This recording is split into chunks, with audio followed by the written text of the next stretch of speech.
All right, it is 6:30 and I will call the meeting to order. Yes. We'll start off with a roll call of the members. Matt Yetton, myself, present. Susan Wood, Present. John Christ, I am here. Bill Lamoureux, absent. Michael Bouchard, Present. Molly McCann, absent. Neil MacGyver. Present. Alternate members, Zach Tyrell, absent tonight, and Bradford Puffer. Yep. Perfect. And Bradford, I will seat you as a voting member if you'd like. Okay. Perfect. Thank you. Excellent. And we'll start with a review of the minutes from the June 5th, 2025 planning board meeting. Hey, Phil. Bill? Oh, and we have a select board rep joining us tonight. Hello, Phil. it looked pretty good to me. Perfect. Wait a second. Wait. Oh, no, it is correct. Okay. I'm looking at the last line. I thought this Lamoureux who voted no, but we both did, but Yep. it is in there. Okay. I'd like Sure. to make a motion to accept the minutes of June 5th. Second. All right, we have a motion and a second. All in favor? Aye. Aye. Opposed? And abstentions? Perfect, excellent. We'll move on to communications received by the board. Joseph, how are we looking in the Department of Agenda number 4 on the list tonight? Yeah, appreciate it. We, no other specific communications for this meeting, as a matter of fact, though continuing the conversation with the Select Board about the Economic Development Committee that we discussed previously. No new communications on that, but that is ongoing and it is on the agenda to be continued at their next meeting, so the 23rd. We also did receive a communication from Frank McLean asking if the board would have a conceptual discussion with him this evening, or informational discussion. Other than that, though, actually, no communications, no other communications in advance of this evening. All right, perfect, excellent. Thank you very much. And I believe we don't have any applications, so we have no public hearings then because there's no applications, correct? Correct. No applications have been received.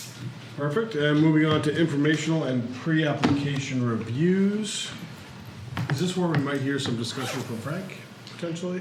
Yeah, so it is, kind of the point on the agenda where that could make sense. Okay, perfect. Excellent. So Frank, we got your communication received that you wanted to do a conceptual hearing. I don't think tonight's the actual night for conceptual hearing, as we don't have the documents to review beforehand. But if you would like to speak to what you'd like to prepare us for next time, we'd love to hear what you have to say. Yeah, I don't even know if it's actually anything that you guys would ever even review or vote on. Okay. This is, was sent over by Scott to share what we're Thank you. pursuing. Thank you. In the form of a right-of-way to accessing a portion of our property behind the restore. Okay. I don't know if it's been circulated around. It's been 2 years in the making that we've been talking about developing and working on this project out back. And in our communication throughout the town, this is bigger because those are very small print. And this is the same without the grade piece of it. I think we've heard, some discussions off and on, but haven't there's seen anything really. Exactly. We're not ready for that. Right? So in this instance, all we're here to do tonight. This can be a conceptual consultation. It's non-binding. I mean, we don't have to. Oh, have yeah. We're not going to be putting in a half an hour tonight to something we haven't seen 10 minutes. beforehand, so. Totally. it upside down. So essentially what it is we're in addressing life safety issues on the parcel. It's 65 acres. I was thinking. And Okay. meeting with the fire department and police department. I've actually met with all of the departments in town. Any kind of development outside of like 1,000 feet from Tenny Mountain requires an additional access point. You guys are familiar with that, I'm sure. So in the last year, we've been working on this concept. This goes from Boulder Point over to our property in this area here. It crosses through Spears property we're all familiar with Boulder Point. We've all been up there. If you're in Boulder Point's property parking lot, you'll know where it says no dogs. There's a sign like clearly saying no dogs. Yeah. And then there's a ridge beyond that. This is up on the ridge, so no impact at all to Spear, and it drops us up above Spear's parking lot. Spear is on board with this. We've already consulted with them. We've looked and reviewed everything. Spear's a thumbs up. Once we had that conversation, then we went into the conceptual design, whether or not it was feasible or if there were going to be stop measures that we couldn't, if it was $50 million because there's uranium in there, why are we even talking, right? So we performed that. The site engineer, Horizons, which you guys are familiar with, done a lot of work in town, seems to think there's no problem in creating a town acceptable road. It's 24 feet wide. As portrayed, it has 2-foot shoulders with 6-inch curbing all the way through. Built to road town spec. There's no issue with getting sidewalks along the, this would be the southern side. Probably no problem with getting them on both sides if that was something that was an issue. What's this right here? Does that go, This is a drops down? non-existent conceptual, this is our property line. Yeah. Thank you, Brent. So this is our parcel. Yeah. This is fluid in design right now. When we had this put out, this was some of our conceptual designs for the property that we've shared in-house in making decisions of how to proceed with use of the property. This is what I'm not ready to present to the town yet, okay? But you understand. Sorry, can you just orient me a little bit more? I'm so sorry. Yeah. Spear, Okay, so that is the existing Spear building. this is Spear, Even this though it is says- Boulder Point. Okay, So It Spear says- has a permitted second building here. okay. The actual building is this hard line, Oh, I see. and this is their future I see. expansion. And so that's Tenny Mountain Highway right there. No, Tenny Mountain Highway's down here towards this. Walmart would be over here. Oh, The top of Boulder. Yeah, this is the big field at the top of. oh, and the housing is over here. And then, vet housing, Gotcha, thank you. And the other road doesn't exist yet.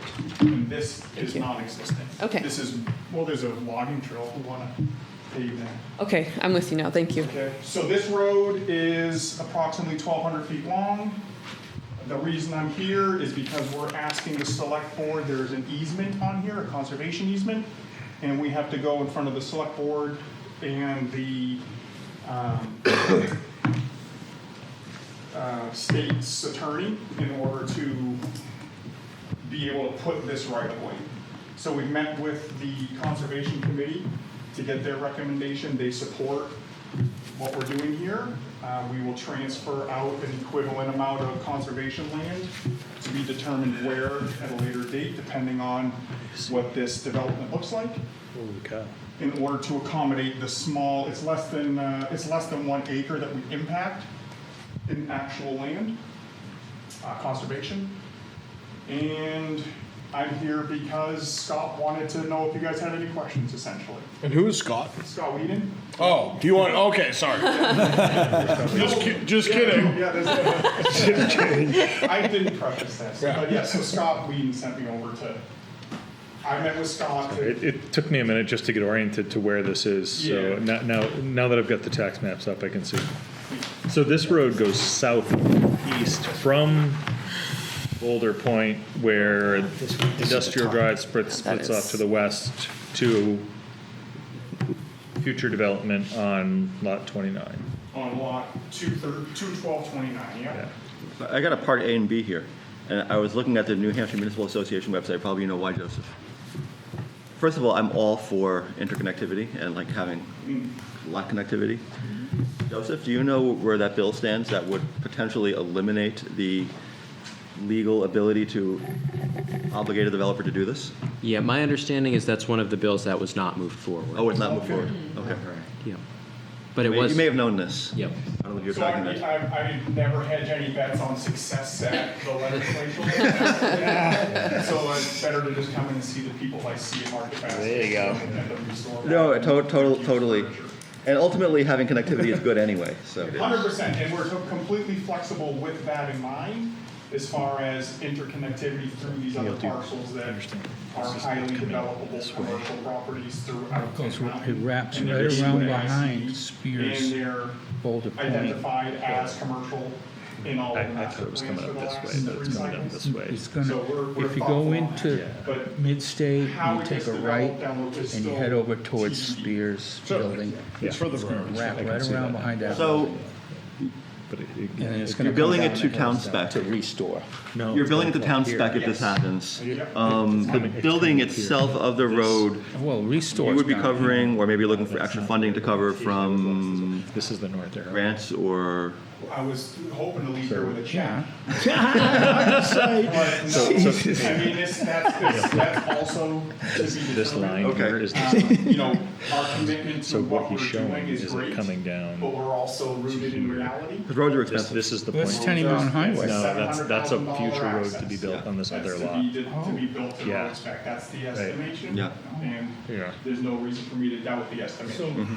So we would be pursuing community development block grants. Okay. Which is why I want to make sure that we're transparent throughout here, so that if the CDBG people show up and they're like, hey, what do you think about this? Then you guys all go, well, Frank came in, we talked about it, we think it's a great idea. Think about what? And it's stuff.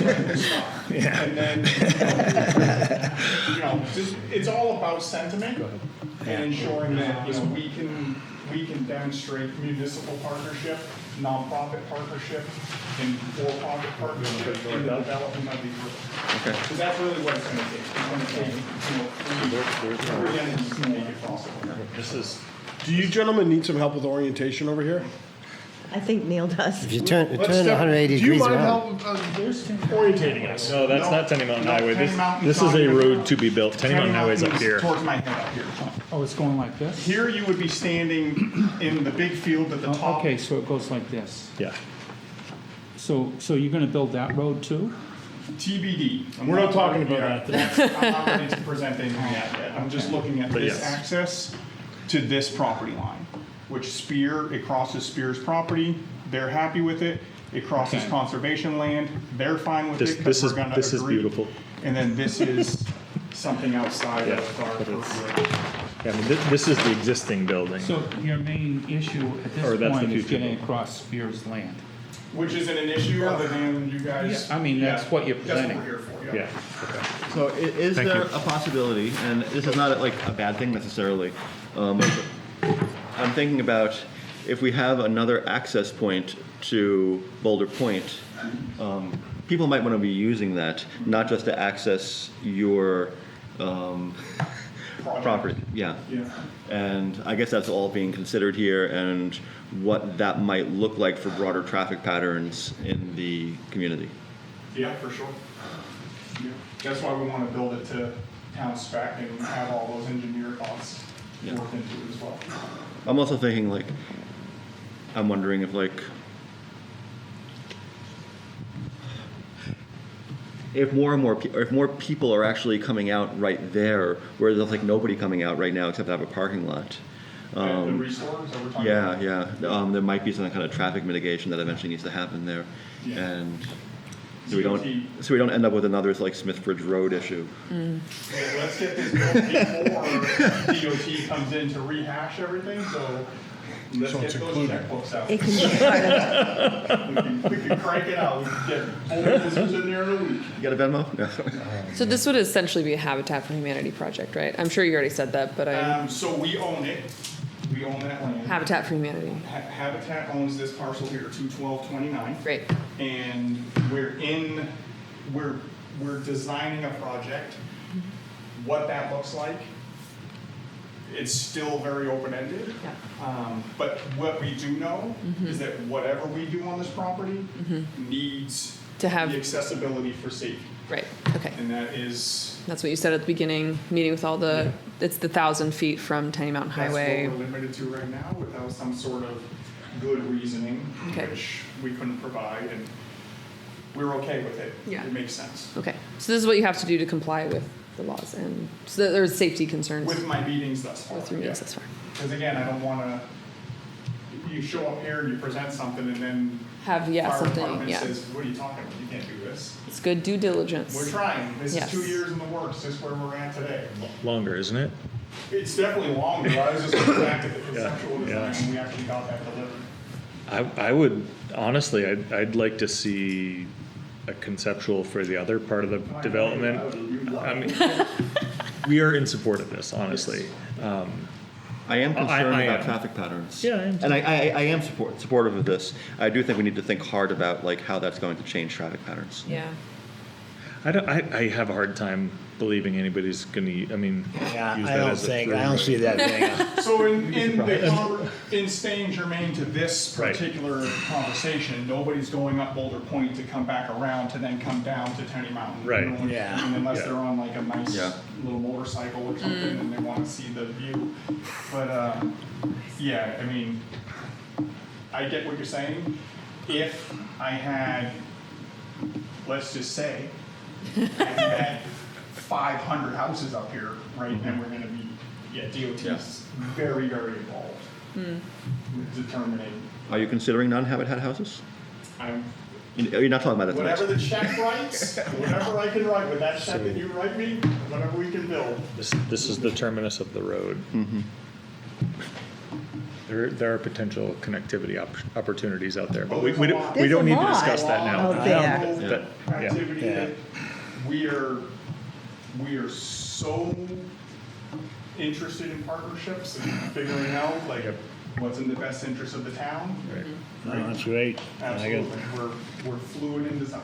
Yep. I even told Scott, I said, do you guys want some land to put a fire department? You let me know. I'm sure he He'll does. vouch that I said that. Probably not the place for it, but At the I'm glad you made the offer. Maybe a fire tower. Done. So, We won't- And I will say, I think more access out there is good. I'm prefacing by saying that because there's a cautious part of me that also says roads are expensive, short-term but also long-term to maintain. And I wonder how much extra we're bringing in through whatever development happens there, including your development, potentially more as well though, like once roads start to appear.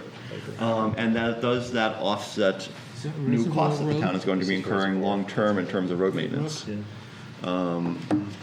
And I think I don't think it ever has, or ever will. Like, I don't think so We gotta either. have that happy medium of our commitment to the constituency, encouraging development, and understanding the impact that these moves make to the betterment of the area. Exactly. And maintaining accessibility, keeping in line with the master plan. I totally agree. I just, with all we hear about taxes in this town, Totally get it. Potential future development. I missed a lot. it is an extra tax burden. But it might be offset by the community benefits as well as the other economic benefits that come with it, and perhaps more taxes coming in as well. Absolutely. And, not for nothing, depending on the stage and the progression, this can just maintain itself as a emergency-only access. Yeah. Right, and it maybe gets built in but not paved right off the bat. Yeah. And it's gated with a key from the fire department. Yeah. Or it's built just strong enough so that they can slam it with their bumper and just not slow down. Wow. Just for Right, fun. Like the Dukes of Hazzard. Just keeping that in mind, right, is like, we're flexible with the planning. The fire department wants that in order for me to even proceed with spending more money on development and presenting to you guys a more comprehensive, presentation. And part B of this will likely be more affordable housing as well. Oh, man, I don't know. We can get to that tonight. Stop, You Frank. said you were building Stop, affordable Frank. housing up there, Stop, and Frank. there's nothing but dirt bike tracks. This town needs a motocross track. I think it needs 3, but. So truly I'm here at Scott's behest, and I would like to know any concerns, and I'm here to kind of, hash out anything. I think it's a great idea. I don't feel like anyone has any concerns. Does anyone have any comments? So I express concerns, but it's mostly just because I think it's our job to do so. But overall, I'm positive. Yeah, I mean, obviously, a conceptual consultation is non-binding, so, but, and I think in concept, it looks good. Yeah, so Scott's purpose was so that Phil can come back and give a little recap to the select board. Yeah. When I show up with more supporting documentation for the select board to actually vote on accepting this right away and to transfer the conservation space. Yep. So this is another check mark in progress. So remind me more about how much of what's happening with the conservation easement, and is it being transferred or relocated? Is that what's going on? Right, so we met with Conservation Committee, they're supportive of it, I have a letter that's agreeing to it. And essentially what it is, we will, whatever we impact, it's actually less than 3/4 of an acre.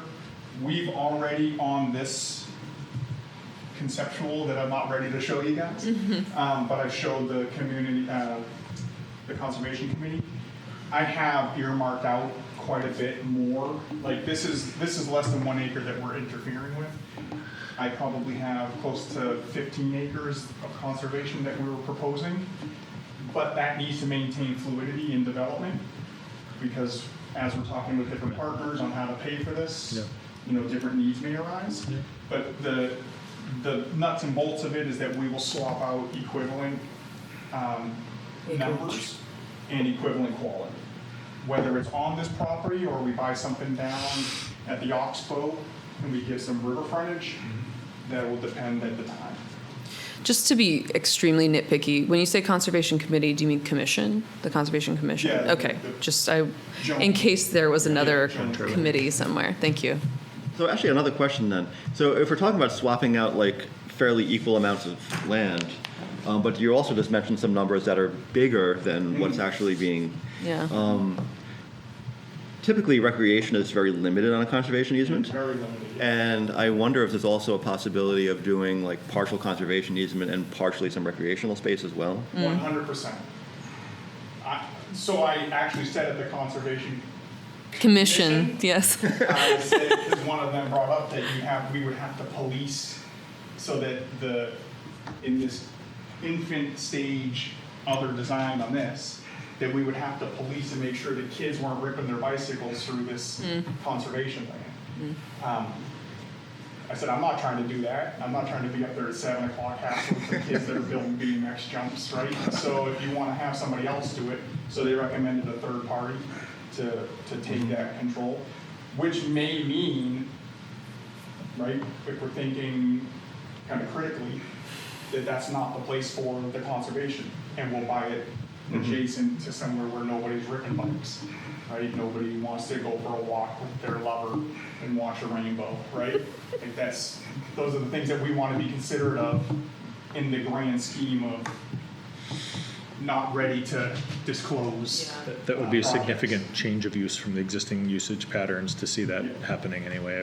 That's a pretty low concern on my radar. This is selling out here, bicycles and lovers and rainbows. Yeah, I mean, doesn't it sound so wonderful? Utopia?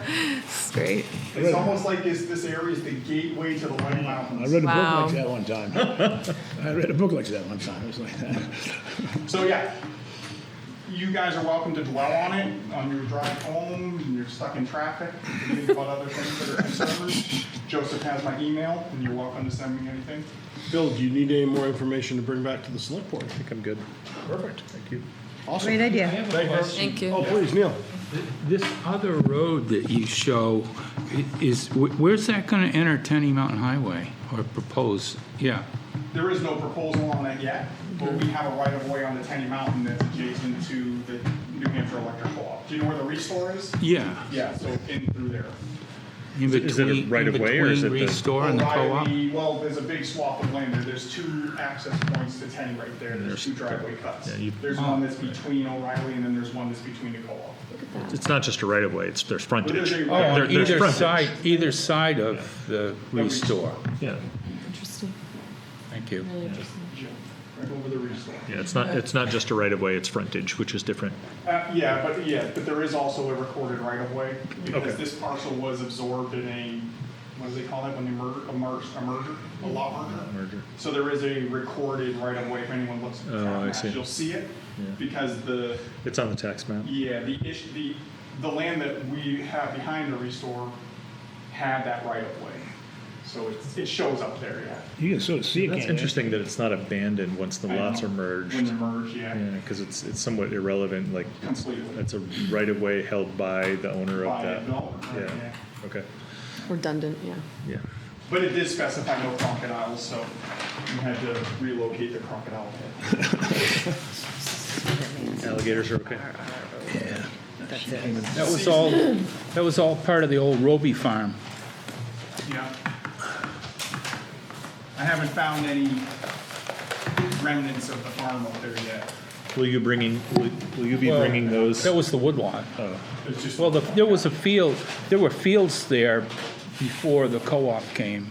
Yeah, on that, Yeah, Roby had a dairy operation. yeah. was Roby the yellow house on? Yeah, on the Smith tan Ridge? house. Okay. Yeah, it ran from the river straight back. Oh, interesting. It was probably original. Well, my only question is, when you come to visit the select board, are you planning to bring those maps? Yep. Great, thank you. Excellent, Frank, thank you so Thank much you. for stopping in Good and to see you, Frank. giving us a run through. Much appreciated. And you got my email. Look forward to the motocross track. Yes. Thanks, guys. Thank you. Thank you. Jump over Tenny Mountain Highway.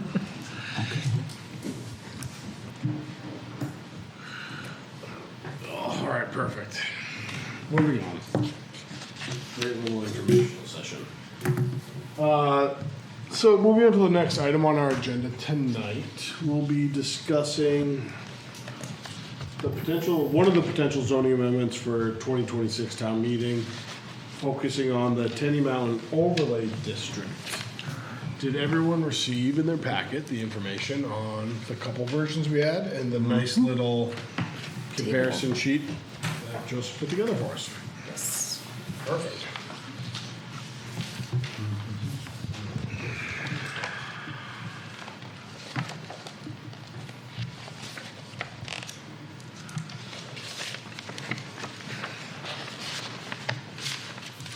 All right, so looking at the two different versions from the version that we had before the meeting that revisions were made at the last minute that did not go forward.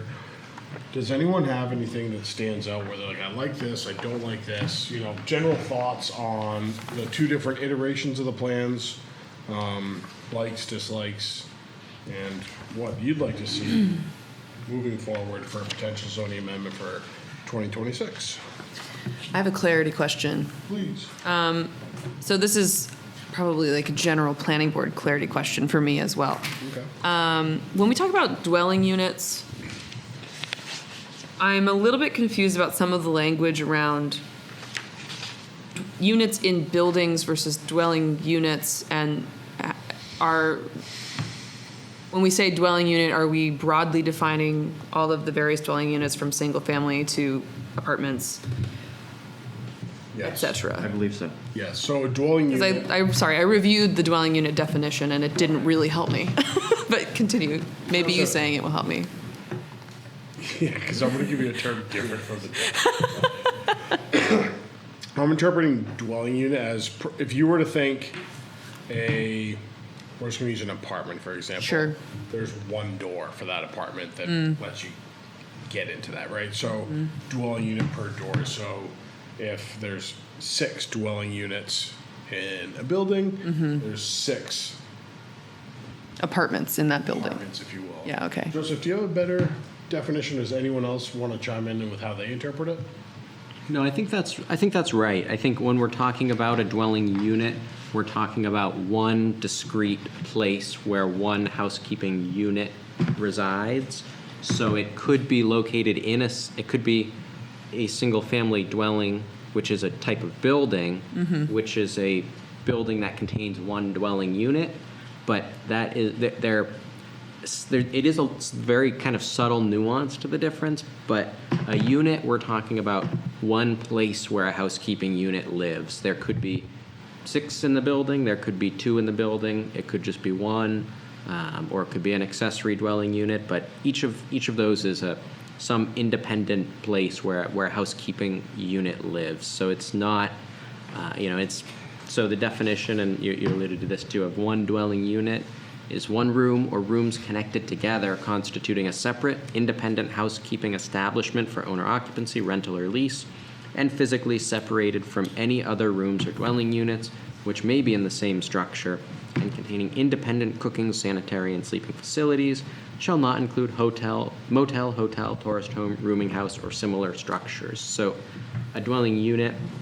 And then we also have separate definitions for different types of buildings that are centered around the number of dwelling units or character of dwelling units in those buildings, like single-family dwelling, two-family dwelling, multifamily dwelling. And it is also specifically differentiated from any sort of transient use. So transient residence of a building structure, part of a building, is not by definition a dwelling unit. So there is a lot of nuance, because if you look at the definition of dwelling in the zoning ordinance, it actually has 1, 2, 3, 4, Yeah. 5, 6 sub-definitions. Yeah.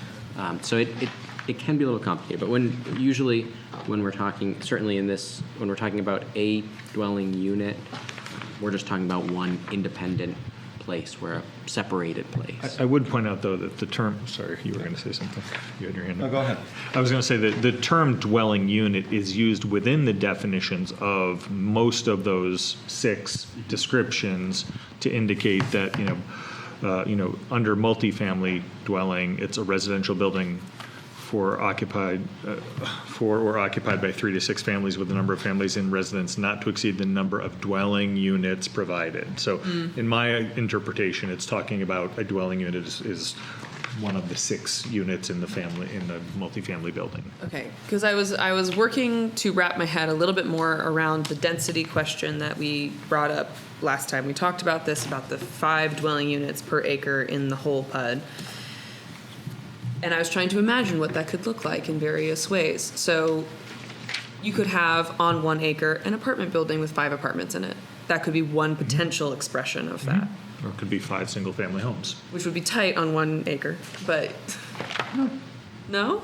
Well, I mean, the Fifth whole, of an acre? I guess it'd be, That yeah, too is it'd up be for dense. It'd be dense. It'd be denser.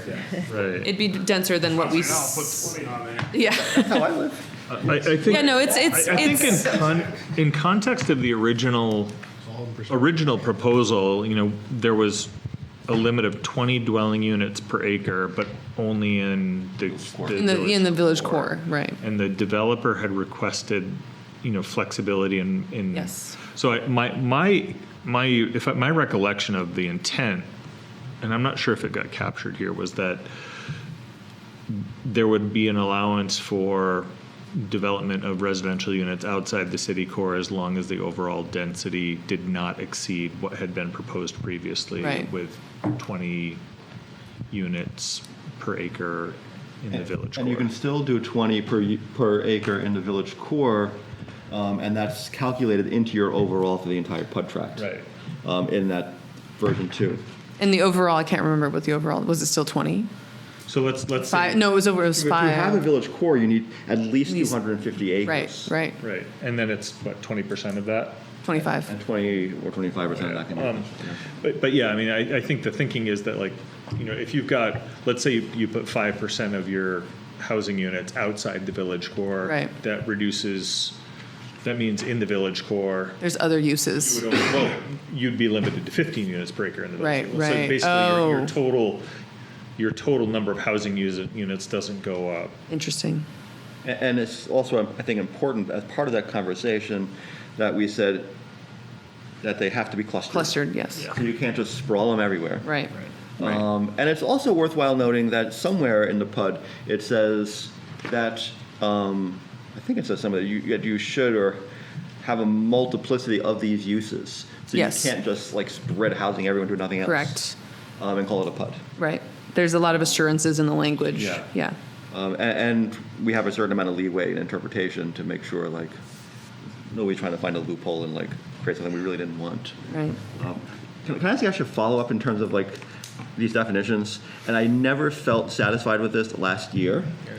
No, it's just everything like made sense to me except one thing. And every time I asked, I was told like, "Don't worry, it works." And some fairly smart people were telling me it works. So I was like, My understanding is that the PUD, if it allows for the village core, so it's a 250 unit plus, 250 acre plus PUD, would allow for, in that 20 units per acre village core, allow more than 6 units per building. And under residential uses is multifamily dwelling. But under our definitions, that is capped at 6 units. And I was told it doesn't matter because we can just like go around that through the like PUD process. Even if that's true, which maybe it is true, I think it's worth clarifying that in the language, even for a developer who's coming forward to us, that would be possible in the village core. And to somehow include that in the language for our own clarification, for a developer's clarification, and just to make sure it's legally binding. Yeah, I agree that so you're correct, absolutely, that the definition of multifamily limits you to 6 units in a multifamily in the zoning ordinance. So I agree, there's nothing explicit in here that says the planning board can override that. I agree with that as a, just plainly looking at the language. I think that's correct. But I think the intent was to allow to go over only in the village core. Yeah. Yeah. Yeah. So if there could be some kind of language that clarifies that, whether it's needed or not, I think would be helpful. Yeah. I think talking village core, I'm comfortable with that kind of density leeway as well. There's no reason to have a height restriction going up to 80 feet if you're going to limit it to 6 units per building. You can have the most Yeah. awesome high ceiling apartments. Right. Well, I think they're Well, probably, this wasn't just for the residential. yeah, as hotel, It's for every building. yeah. Yeah. And in fact, the most likely to go that big is probably a hotel more than anything else. Right, more than likely if you're 80 feet, it's Probably a big hotel. gonna be so, Yeah, but I mean, it could be an apartment building. I mean, It could, theoretically. It could be, they could have studio apartments for lift ops. If they're trying to provide housing that's walking distance to the ski area, like, it would make sense to have efficiency apartments even, Yeah. if they wanted. That's not untrue. And yet, when I look at other ski resorts, usually when a building goes that high, it is a hotel. Yeah. And, Oh, yeah. and it most of could the be. residential units are smaller. Yeah. It could be. But I understand your logic. Yeah. I mean, I think it's important to provide flexibility in the designs to allow for that and acknowledge that. Yeah, I mean, if it's going to be an 80-foot building, yeah, they're probably going to use the upper Highest and best highest. Yeah, but still. Yeah, but you never know. High is Grafton Hall. That's 7 stories. Would that be Merrill eight? Hall? No, Grafton Hall or Smith Hall. Merrill Hall, yeah. I don't know the how new many dorms floors. on Merrill. corner of Merrill and Langdon. Well, Grafton Hall is the one you see when you come around the circle. And then Yeah. behind it is Smith Hall. And those are 7-story buildings. Are they 80 feet high? Probably. They're probably at least 70 then, Figure 10 feet per story. approximately. Yeah. I don't know, what Minimum Merrill 8. Hall is a little higher, maybe? Which hall? Merrill Hall? I don't actually know if Merrill 8 Hall's feet is taller. almost impossibility, I think. It's Low ceilings inside. low ceilings. Is that low? No, that It's- would be. It's possible. It's possible, but unlikely. I think 10 feet. It's, yeah, 10 feet is a better Good rule of approximation. thumb. And Merrill Place has a pretty sizable mechanical story on top that yeah. adds to the height. Yeah.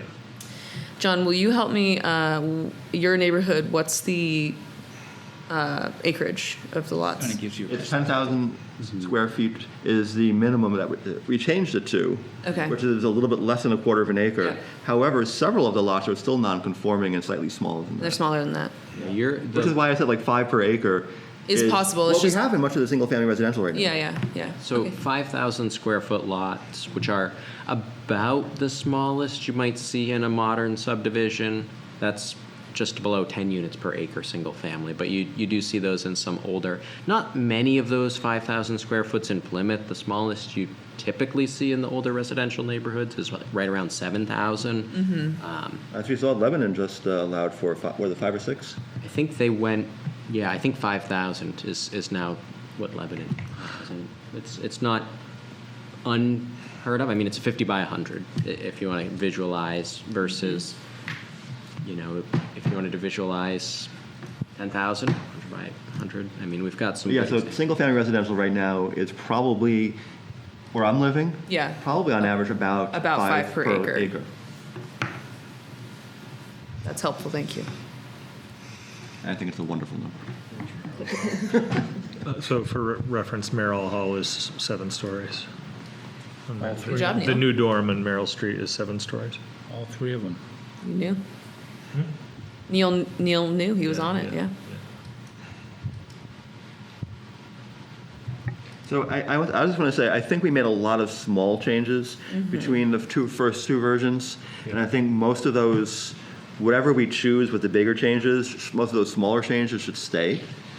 I think they were clarifying and corrections and other things that our attorney and other feedback led to say, like, yeah, those should stay there. Like the first 3 in this table that Joseph made, for example. The reference of those which sort of- master plan, the those sort of PUD things, plan. yeah. So most of those should stay, whichever bigger changes or not changes we go with, I think. I think the biggest real question is the residential. Yeah, that's. Yeah, outside of the village core. Yeah. Which I just look at as, one of the derivatives from the beginning of Judy working on this in the village core. And the reason, or I should say the reason behind that village core was, hey, we're giving all this potential opportunity because that's what we're gonna constrict. I don't even like using the word constrict. We're gonna constrict housing to. I say constrict, but we're talking about, 100 plus acres on, or 25% of, yeah. thank you. 50 acres. 50 acres. 50 acres of 250. Right, 50 acres on a 250 acre lot. So I think that was probably one of my biggest hangups from that change was, designing residential outside of that village core when the original intent was if someone has 250 acres, with the 50 acres, they can do this high density or not as much high density, and then it sort of evolved to, I don't want to use the word sprawl because it does still have to be clustered, but it is sprawl because it's Dispersed. dispersed from that village core. So I think that is probably the biggest dilemma one way or the other. So I guess my thoughts on the other side of this was, I don't want to see a lot of sprawling housing everywhere.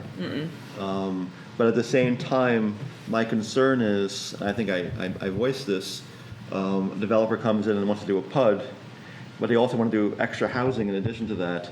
And they just start subdividing lots off of it and say, we're going to make it like an octopus-shaped PUD, and say, I'm going to put some housing here, and put some housing here, and as long as they still have their 250 acres, they can still have sprawling housing without our oversight as to how it goes in.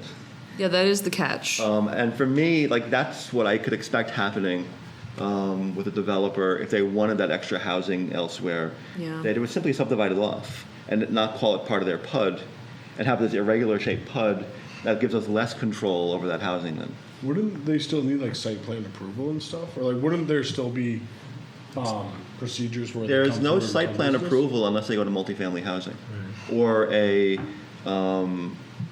subdivision approval for an OSRD or for an OSRD or something, or if they're subdividing the property. So 50 acres, just for reference, if you go from the traffic circle up High Street to Langdon, up Langdon to Pleasant, down Pleasant back to Main Street, that area, those blocks is about 50 acres. So that's the size of a potential high-density You village mean the Main Street core. traffic circle, right? Yeah, So- the Main Street traffic Say that circle. one more time. Yeah, please. So from the Main Street traffic circle, west on High Street Street, to Langdon. all the way down Langdon to Pleasant, down Pleasant to Main Street, and up Up like Main that Street. rectangle Yeah. from, basically cornered on the southwest by Yep. Langdon and Pleasant and by the traffic circle. That's a 50 acre block. Yeah. And that's kind of the height, that's the minimum size that we would allow a high density core to be in a 250 acre PUD. Yeah, I'm just imagining again. I'm trying It's to. 20% of minimum of 250, right? Is it 20? It's not 25? I'm going by memory. I thought it was 20%. For some reason, 52. 20% of the acreage, maybe it's 20. So I'm just imagining other developments that might be mixed use, including recreation, like ski resorts, and even some of the denser ones that include some other uses as well. And a lot of them do include some pretty nice housing out of that size of a core. Yeah. That's usually less dense. And if done right, it fits in really well. And frankly, I'd like the oversight over that rather than just having them subdivided off. Yeah. Which the PUD process allows, but like if they want to work outside of the PUD process, they can just subdivide lots off anywhere. I mean, as long as they get a road in and can get frontage, and our new zoning is pretty flexible with. Yeah. The zoning changes got approved 2 years ago. Like, they were comparing a build out analysis of what they could do without the PUD, and they could put. Not that they want to, but they could put a lot of housing units in there under our current underlying Well, they zoning. were Yeah. approved for 1,200 units at one point. That's probably, you mean a previous development? Right. But yeah, that wouldn't hold anymore if it wasn't built. And the zoning has changed since then, but the zoning might be No, easier. I just threw that in. Yeah, It is 25%. 25%. Yeah. Okay, I was using 20% when I said 50 acres, so But- 25% is still 62 PUD and a Village half. Core shall include no more than 25% of the land area of the PUD. Okay. Can we get some updated streets with 62 and a half?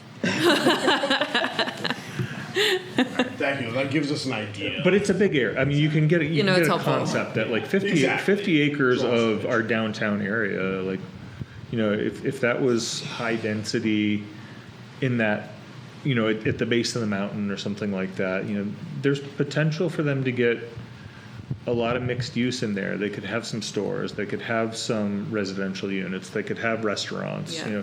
I think the goal of this PUD is to allow compatible mixed uses. It's not often that you get to build a new village center, and this is what we're kind of giving them the guidance of, make a functional village core, make a ski village, that's local. Hopefully more than Ski Village too. Four Season Village. Yeah, yes. Recreation. I mean, when I say ski village, I'm not, they're know not, you they're mean. not I'm empty being- in the summer. I'm being pedantic, but Yeah. that's at least the hope is that we. Yeah. Interesting to do like cottage court or something in the. I love that they're I don't wanna talking complicate it. about four-season use, they're talking about, summer recreation. I'm happy that they're talking about potential of bringing business in. There are worse things could be worse things for our There town. was a small ski area down in Northfield that went defunct, and it's just off the left of 93. And a guy came in there and marketed it as a place to ride your bicycle, and ride the chairlift up and ride down. Oh yeah, that's very much a thing. And I guess it really took off. Yeah. Yes. Island Park, is it? Yes. I think yeah. That did take off. Successful. Yeah. Non-biking People come places. from all over New England to ride. They do. Come from out of What's their state, biking? Oh, come out yeah. of Canada. Yeah. It's amazing where they come from. They do. Yeah. You see Highland stickers on cars all over the place. I do. Yeah. Yeah, they've done well down there. Yeah. It took right off. So good for them. Yeah, Matt. I think I would be. I also kind of get worried about the dispersed nature of the changes that we made until I remember that they can just do. It's a PUD. Yeah. And they can kind of do that. They with can the kind of do underlying that zone anyway, and not Yeah. not give us any I of the think other that was- benefits. That was the thing that they brought up in our discussions. The night we made these changes, we discussed those things, and it kind of, I think we all kind of realized that at the time, but It's easy to forget. it's easy to forget. There was so much talk about that night, it's easier for all of us to forget that, right? Well, what's happening is places like Loon and Bretton Woods and Waterville are getting priced out. They're getting so expensive that only a small portion of the market can reach it. Yes. Which makes the case that there's room in the market for more, right? It's true. Joseph. Sir what- Michael, you've got quite a smile over there. I certainly don't want to call you out or anything, but Go ahead. you have thoughts on this. Do you want to share? I mean, it's a receipt, it's an industry that's obviously shrinking down. And just like Neil says, it is becoming much more expensive to operate. Yeah.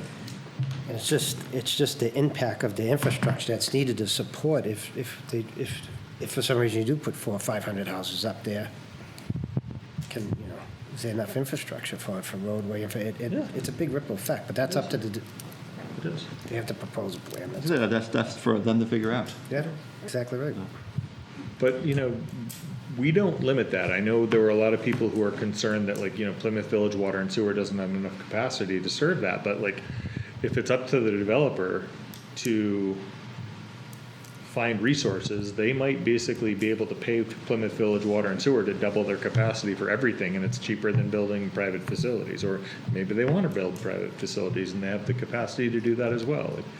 We don't dictate that, right? It's up to them to determine the best cost-effective way to provide those water and sewer services. It might be on site, it might be tap into the mains on Tenny Mountain Highway and pay Plymouth Village Water and Sewer to expand their capacity. That's a good segue to the water and sewer requirement changes on this table. I was curious about talking about that. Please. So the original version required all tracts within the PUD to be served by water and sewer. I assume that means town water and sewer.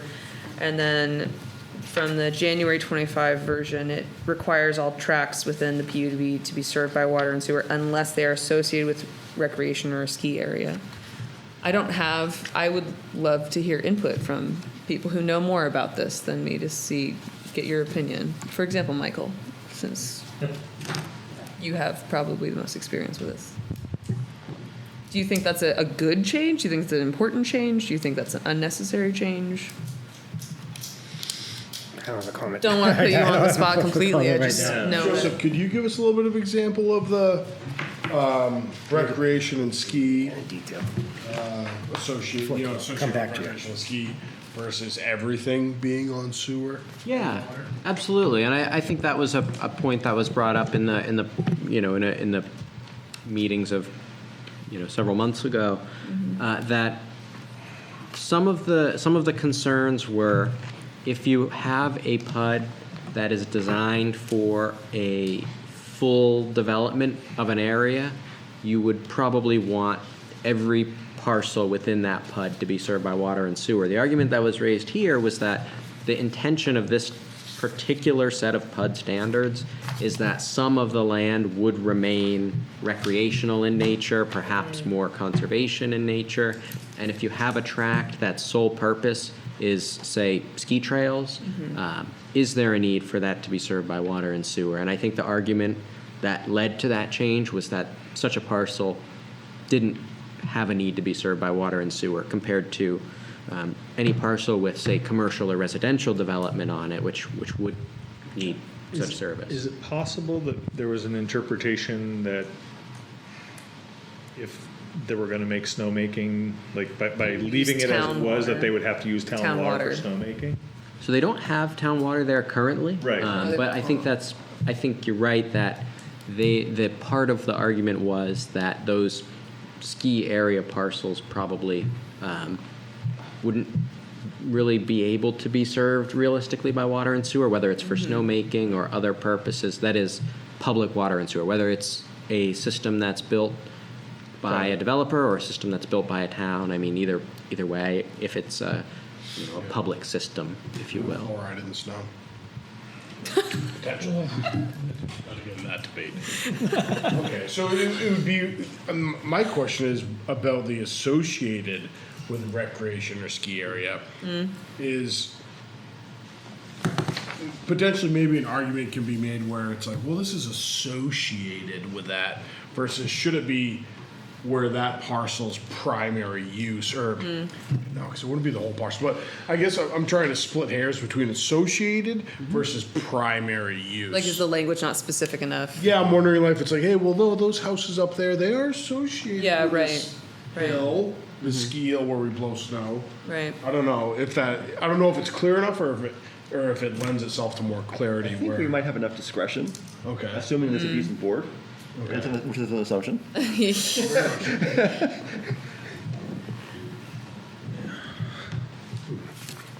It's a good question, though, I think. It is a good question, yeah.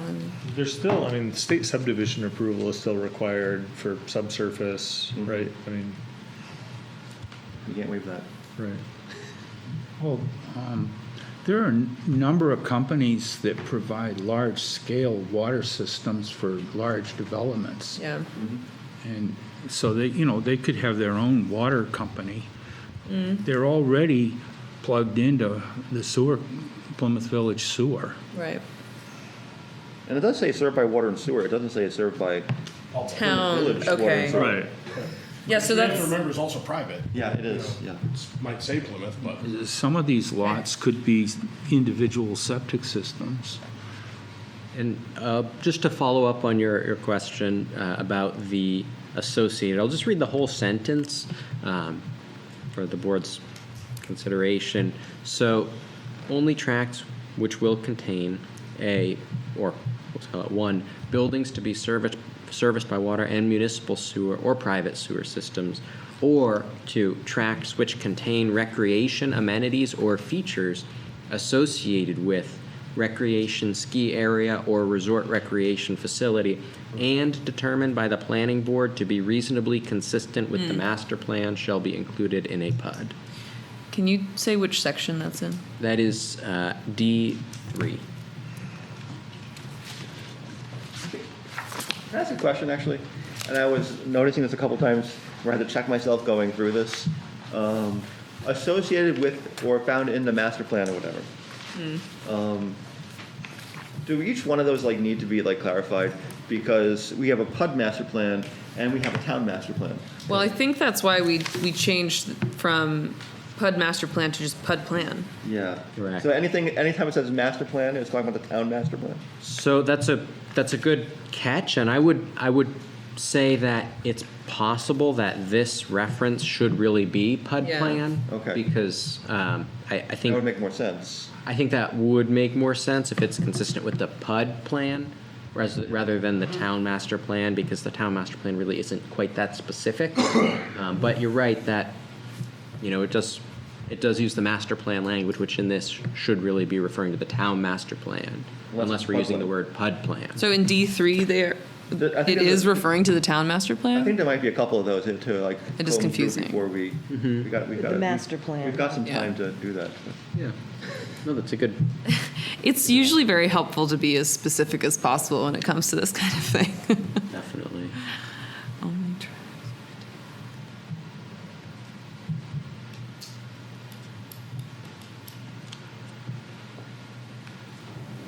So can I ask a question, Joseph? So right now up there, all those parcels are actually under a master association, right, TMA? And TMA charges back for the sewage and water to all the facilities, including the ski area. So when this overlay goes in, what happens to all the rules and systems that are set up under a master association that's up there right now? Yeah, Because so- they have a community, multiple community wells and so on, and they meter the sewage, and everybody gets charged across the board up there.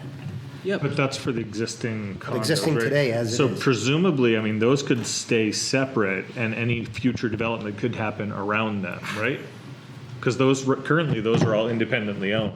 So wouldn't that be Right? grandfathered? They are, but the way it works is that anything that gets built within that area, I think it's actually a 5-mile area, belongs to that association, that TMA. Really? Oh, is it, Yeah, are there that's- rules about? Those were put in because of the huge extreme cost to put in the system You need to originally. belong to us, sort of? Down Tenny Mountain Road, Are people there- can actually join the association, be part of that.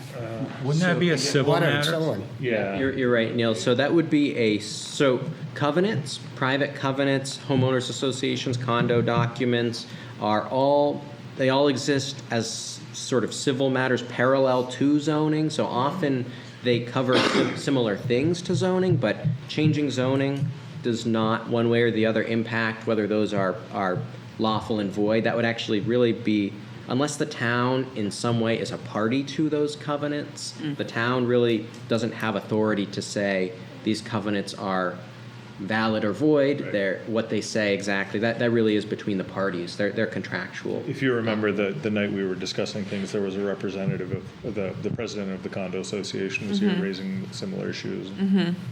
Oh, yeah. Yeah. If we can take a step back, I can tell you that 62 and a half acres, Pleasant Street to Merrill Street, Okay. also Main Street to Langdon. So Okay. That's pretty not clean. much bigger. That's actually easy It's to see about, the picture. yeah. Okay. So sorry, Pleasant Street to Merrill Street, and then, Yeah, Pleasant to Merrill, north and south, and then Main to Langdon. Okay. That's about 62 and a half okay, acres. yeah, So, vision, yep. sorry. Fact check it. We can, back to the discussion at hand. Thank you for the sidebar. I think that's sort of, About 60. Oh, really? What I- what was that? No, I'm just trying to give him another perspective. I do think that kind of visualization is helpful. Yeah, I mean, when we're thinking about when we're talking about a high density Yeah. core in the PUD, like it helps me to visualize something local that is similar size to like transplant Main Street and plus this area around it into the middle of that development Yeah. somewhere. And probably they're going to take their 20 units per acre and try to make some really dense construction to allow for some open space to kind of offset that within that Maybe. more attractive space, Yeah. which is what you typically would see. And it also probably won't be a perfect rectangle. It might not. Yeah. It can't The topography of that area probably would not allow With all of the other language in the TMOD about wetlands. wetlands and about buildable area, it's not going to be a rectangle. Sorry, I'm actually, that's an interesting question, actually. And you think so? It is. I think it is. Well, no, imagine this. You build two intersecting roads, Okay. and you call the village core, the corridor around those two intersecting roads. Oh, interesting. You have an It's an X-shaped X-shape, yeah. village core. Yeah. It doesn't have to be a regular, does it? It doesn't have to be actually all together. Which none of us are really thinking. I think so the- maybe we should put a Yeah. definition about, the aspect ratio of, Vaguely amoeba shaped. like, limiting the like, no one dimension of the village core can be greater than 5 times its perpendicular dimension. That or gets something really like weird. that. Yeah, it does, but But like- if you say something Yeah. like, the village core is subject to planning board approval, Yeah. Then we can say, we really don't want this village core to be an X shape. So the town that I used to live in, like, lots of towns have limited roads and lots of acreage, right? And lots of small towns have these development patterns where you take the minimum frontage along a rural road, but you go back hundreds of feet away from the road, and you get these bowling alley shaped lots, right? And some towns will regulate and say, no lot may be longer in one dimension than it is wide, or something like that, or maximum maximum depth of a lot is 5 times its width. So like there are times when you can put limitations on that. It's not the prettiest, but I think John's suggestion is That's how the better. king laid out Plymouth. Yeah, and so you see a lot of Plymouth and surrounding towns, you see a 5-acre lot, which, 150 feet of road frontage and Yeah, right. Yeah. Right. Yeah. oh, I got 5 acres, and it's like, Unusable. We can talk about has some nice French ways landscaping in the of front, and the Arpent way of doing things. We don't have to talk about it. It's crazy. I think that what you're going to find is that they're going to have to consider the geography of the Yeah. mountain. There. Yes. And they're going to have to build according to the ledge and the wet areas and what's possible to build on. which is why I think we used to subject to rely planning on that board. a lot, but with technology, like conservation lands can be bought and moved. Wetlands can be bought and moved. And I'm not saying it's not a valid point, 'cause it Expensive. still is. Well, exactly, but I think technology has changed so much where like if you look at some of our statutes and our zoning and such, we used to rely heavily On the natural on limitations. the lay of the land. Yeah. But then you look back like 50 years ago, or whatever time you might want to choose, the technology has evolved on it. It's like, well, you know what? I can put a house up. Yeah, exactly. However, I would also say there's a reason for a development like this to probably want to for lack of a better word, exploit the landscape for its fullest effect, not in the negative sense, but in the sense of highlighting its positive features, and that may end up with an odd shape, which doesn't fit our 5x1 or whatever. Yeah. And if it makes sense to us, I think we should be able to just kind of use our judgment and say that. I think as long as we can review it, Yeah. and where we do have a little bit of oversight on that, because this is a public meeting, it might be like, John's X idea was wonderful. I know. And then everyone went, no, we're not going to approve Yeah, that. it's So like, I think let's do this X idea, and then we can do 5 units per acre, Would that get approved though by the board? If someone came to this board and put that plan in front of us and said, this is what we want to do you think it would get approved by this board? Well, I think that the never know. important thing is that Would it get approved by you if you were on this we have board? the You oversight. never know. That we have Yes. the oversight to Yes. sort of- Negotiate. ability to say no. Yeah. What did you just make me think of? Dang. I forgot. Yeah, please. Oh, you forgot. Oh, there were hotels on top of the mountains, Moosilauke. So Lots of old grand hotels. Back lots in of the old day. back in the day. My grandmother used to climb Mount Moosilauke. That's pretty cool. They used to do it in long dresses. Yeah, wool.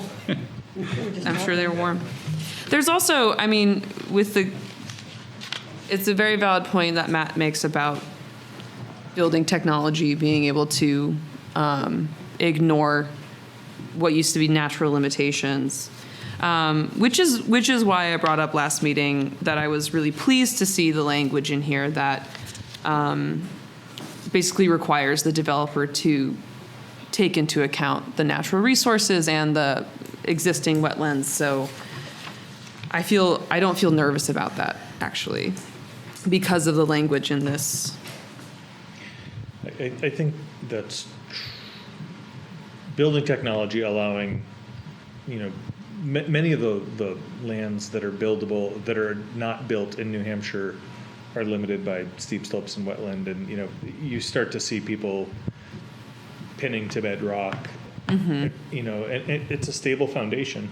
You don't have to deal with soil underneath it. There are, you still have to deal with ways of getting water and sewer into a structure that's elevated, but, if you can keep part of it connected to the ground, you can have some of it elevated too.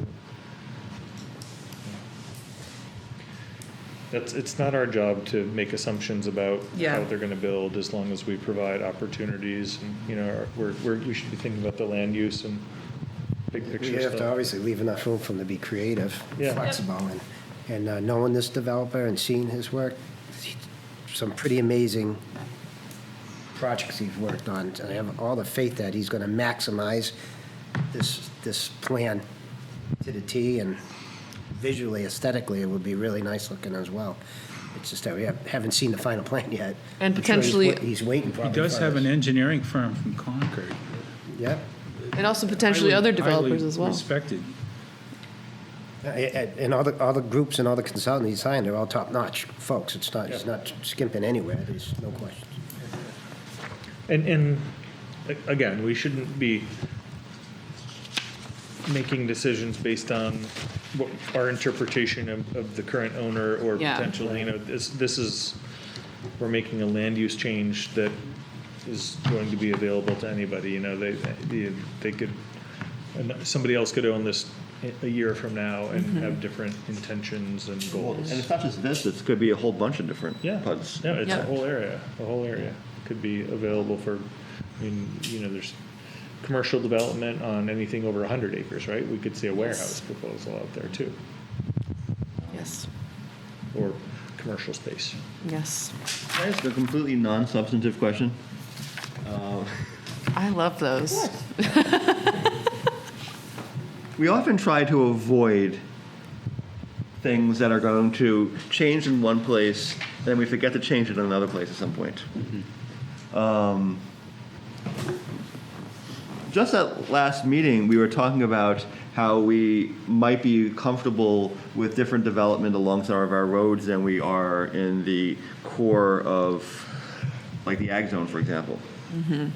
And do we want to remove agricultural district as the underlying zone, and just say the underlying zone instead. And that is Oh, B7 somewhere.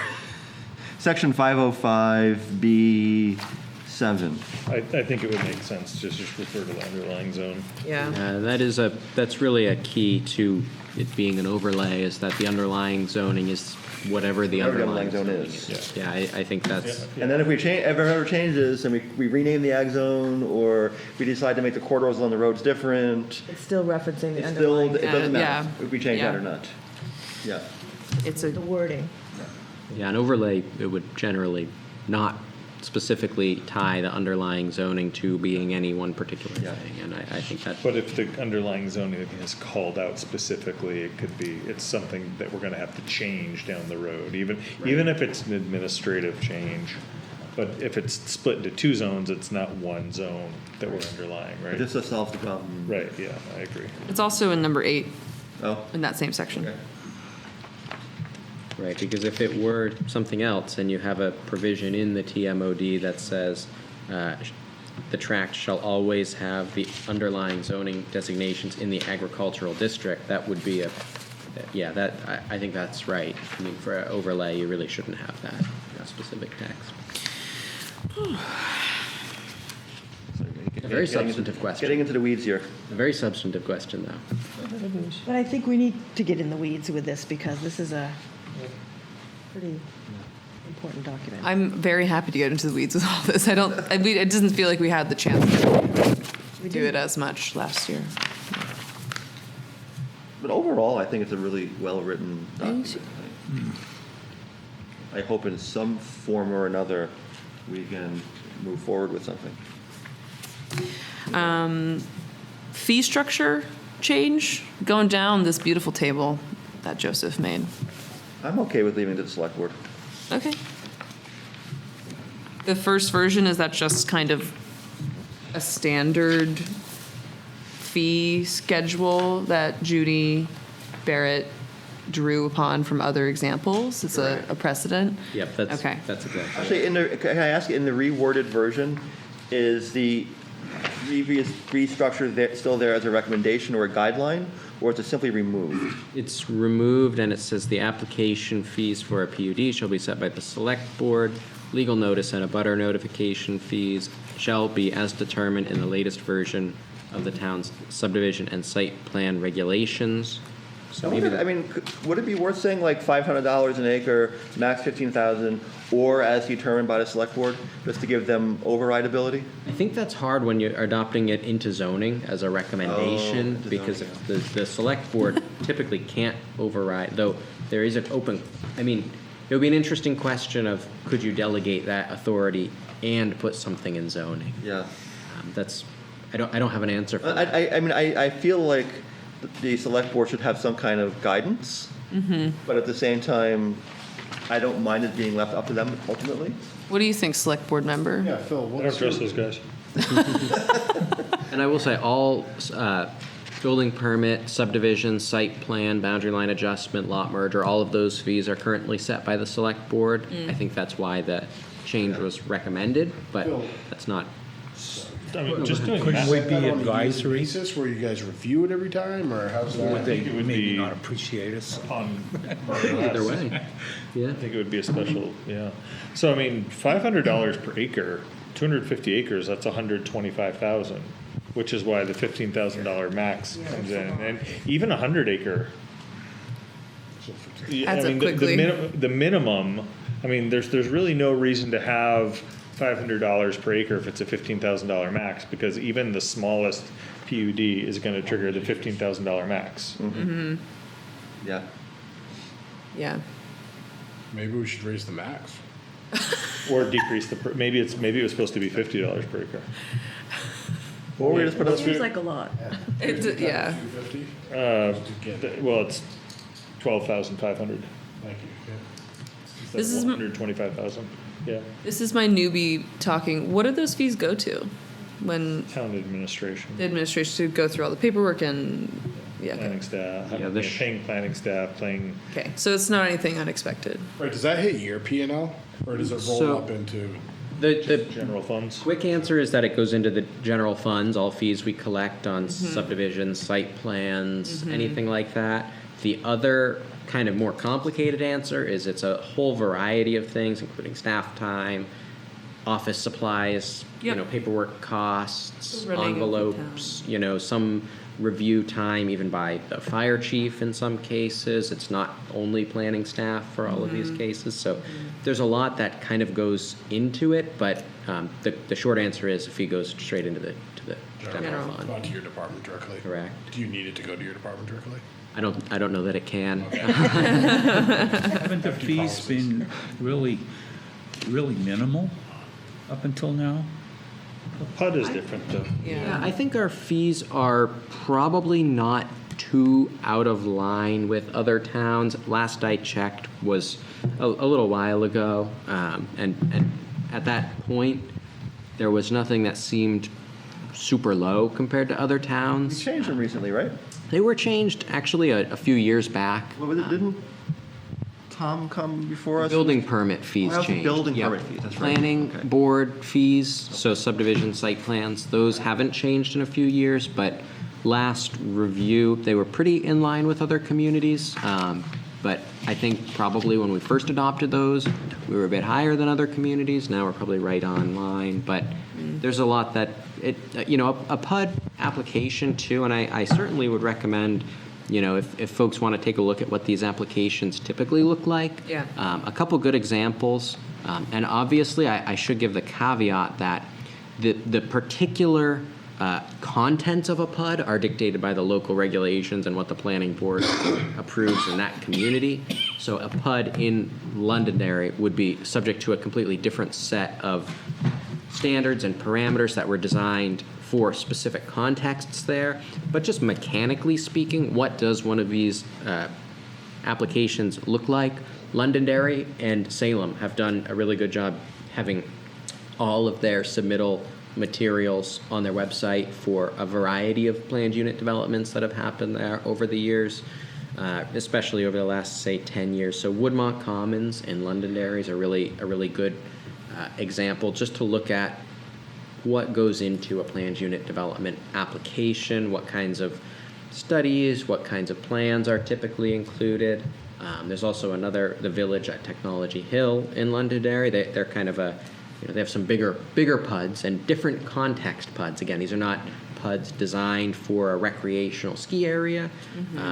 And then, the big one that I think we all would probably envision as, the most prominent planned unit development in New Hampshire is certainly Tuscan Village in Salem, which was designed as a redevelopment of an abandoned racetrack, horse track there. So, or maybe it was dogs. I'm not really sure, but Horses. so it definitely was, the regulations were designed to make the maximum possible use of an entire previously developed site.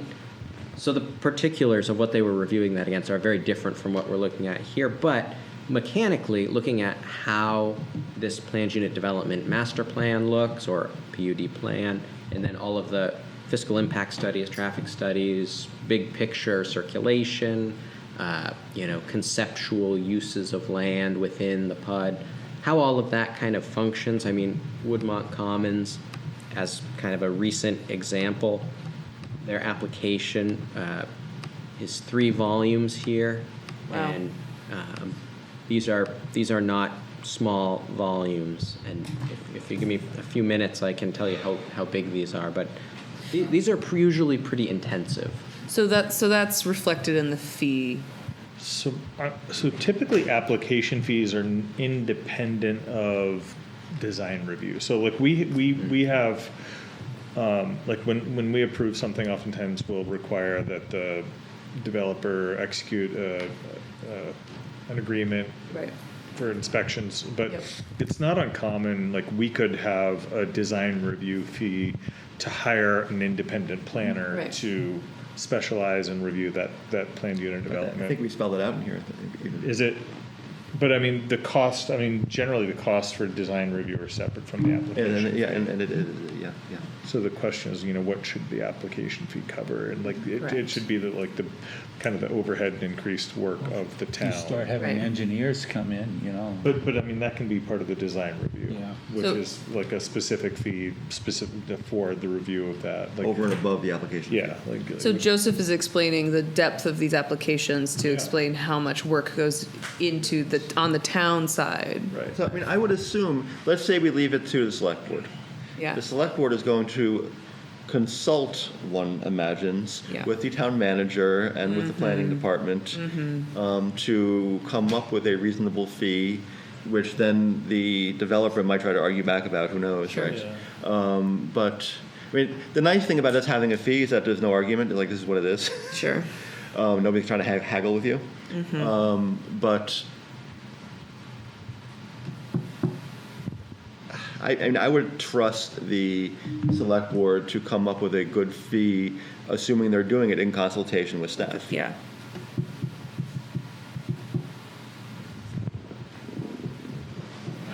Staff, would you concur with that?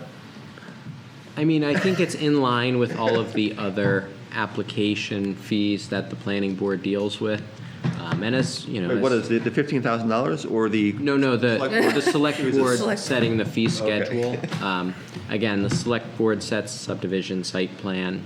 And theoretically, that's kind of tied into, they are really the budgetary entity, they oversee that. The planning board, and then, secondarily, the zoning ordinance isn't really equipped in some ways to look at revenue and expenses and be. So if this passed with the 500 an acre, $15,000, would that be the only fee that's actually listed in the zoning ordinance? Because everything else is in the site plan review documents or the subdivision documents. So nothing is actually listed in zoning as a fee because it's all in our other regulations. Yeah, So it's kind of weird to correct, have it in Yeah, the actual zoning. We could remove the fee structure from this and just refer to, application standards will be available separately, and the fee could be part of the application standards. Well, I mean, what it was That would changed be to in some- January is fee Right. set by select board, so. Yeah, the only, that's correct, that the only fees referenced in the zoning ordinance are impact fees. And those are not spelt out in the zoning ordinance. It gives the town the authority to collect them, but in order to actually utilize that authority, we would have to have an up-to-date impact fee analysis, and then the planning board could then use that to impose it. And were it not for the fact that it's not in the zoning ordinance, you wouldn't be able, as sometimes happens, where an applicant asks for a fee to be waived from the select board. Otherwise, the select board would not be able to do that.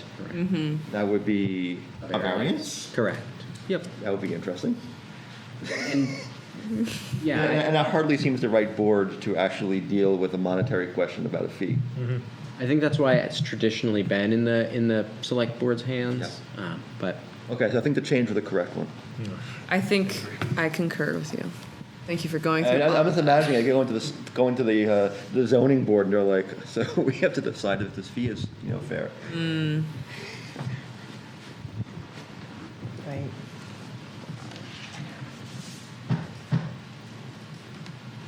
What is, Joseph, what is clustered, considered, when it says, back to residential uses outside of village core, permitted if clustered? What are we using to define that? in this particular case, it is not, so there's no specific clustering that is required or not required. The language that was included to allow residential outside of the core says, the planning board may approve residential uses within a TMOD, PUD, in accordance with the residential uses permitted in the underlying zoning district. When reviewing proposed residential uses outside of a village core, the planning board shall give due consideration to protection of open space and clustering of units. So it's essentially saying the OSRD. planning board would look at what to cluster. Maybe we should clarify that. It's an and say OSRD without the yield plan. Subject to OSRD development standards or something like that. Do we want to be that specific? Well, It gets a little weird because you can't really do a yield plan when you can't compare it against the entire tract. Right. The clustering, as I would read this, as it's written today, the planning board would look at your master plan for your development and say, if you're proposing residential uses outside of the core, we will need to be the ones to decide if these are clustered. sufficiently clustered. And I do think it leaves that discretion to the planning board to determine what clustering is, because OSRD is as you say, that's kind of our cluster ordinance, but that does also have some separate parameters, and I think we would have to consider how those two mechanically would work together. There are some density bonuses in OSRD that may not work here, and we would have to just sort of think that through. Right.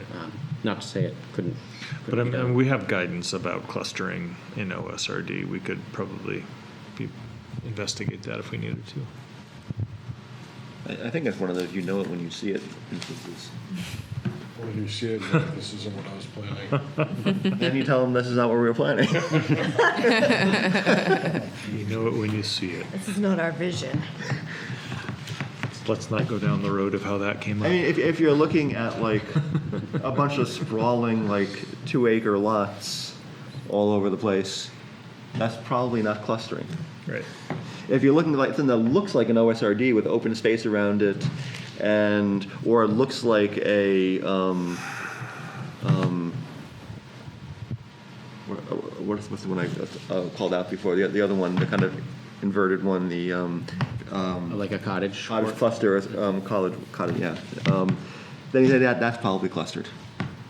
I think we have a lot of models of what clustering looks like. We can call some of those out. It looks like one of those, but Guidance for future board. I think the fact members. that it's tied to preservation of open space as well Yeah. means it'll be pretty obvious if they're doing it or not, or if they're just trying to pull the wool over our eyes. Do we know why it was not permitted previous to that? Why residential was not? This residential use is outside village core. Why was it that we, I think there was honestly concern when Barrett Planning was writing this about our concerns with Keeping it rural. housing. I think that's one of the, I mean, I can't speak for Judy, but I think that was one of the issues. I mean, my concern on the flip side of that is they're going to do it anyway. Right. We might have control over it. And frankly, if we really want to see economic development, seeing more housing is good. And I'm just wondering, because she was so, she had spoken with us for so long, and she Yeah. was so I think we had keyed into what she thought we wanted, and so she designed that. I think we had expressed some concerns about housing and about having too much housing there and a large residential sprawling development over there as masquerading as a PUD. Yeah. I think she heard that from us. And so she just and there is a benefit to having it all in the core. But the fact is a seasoned developer can so easily bypass that through subdivision.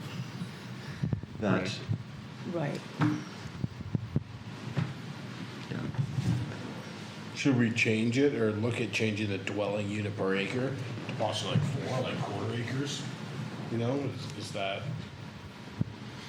something that we have an appetite for? If we are gonna put, Well, it's not really quarter Permit acre, it's how resident. we averaging it. it would be averaging, correct? Yeah. Yeah, but I'm using how it's written. Yeah. We use the units per acre parameter. So we have some time to come to a number there. Is there any good way of visualizing? Yeah, I do think visualization is helpful I mean, I with this think kind we of thought thing. hard, but it was late about coming up with the 5 number. Yeah. Yeah.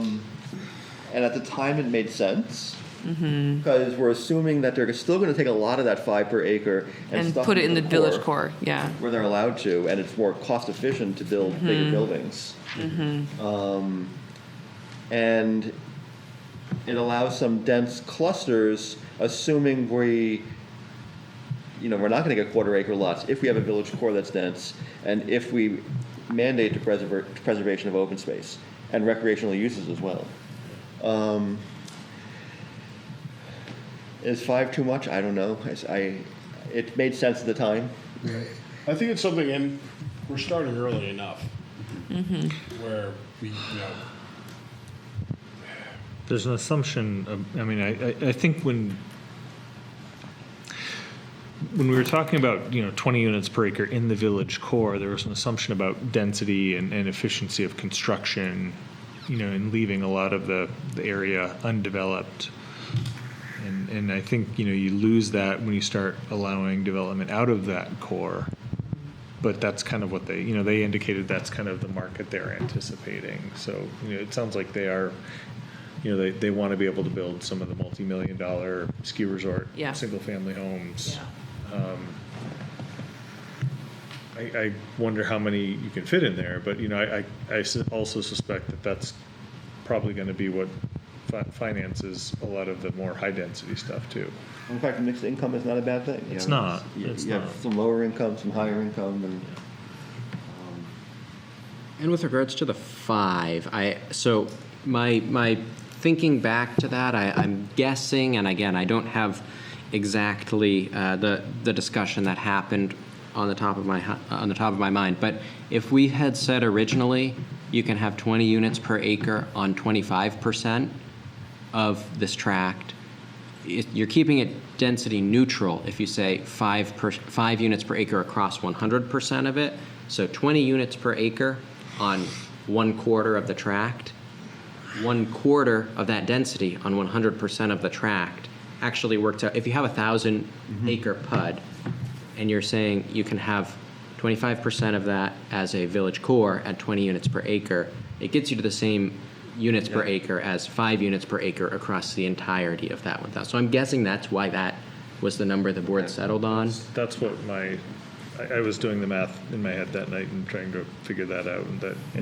and chances are most developers would want to take advantage, as you were saying, Phil, of the cost benefits of building some higher density structures. so the number, if they're in the village core building at the higher density, outside the village core building at this lower density, the number still stays the same across all of it, so like The number is calculated as we wrote it to cover the entire thing. entire tract. So there's a set Yes. final number of dwelling Yes. units. And if you want to get more of that density out of the village core, you can. But if you want to let a little of it seep out, you can.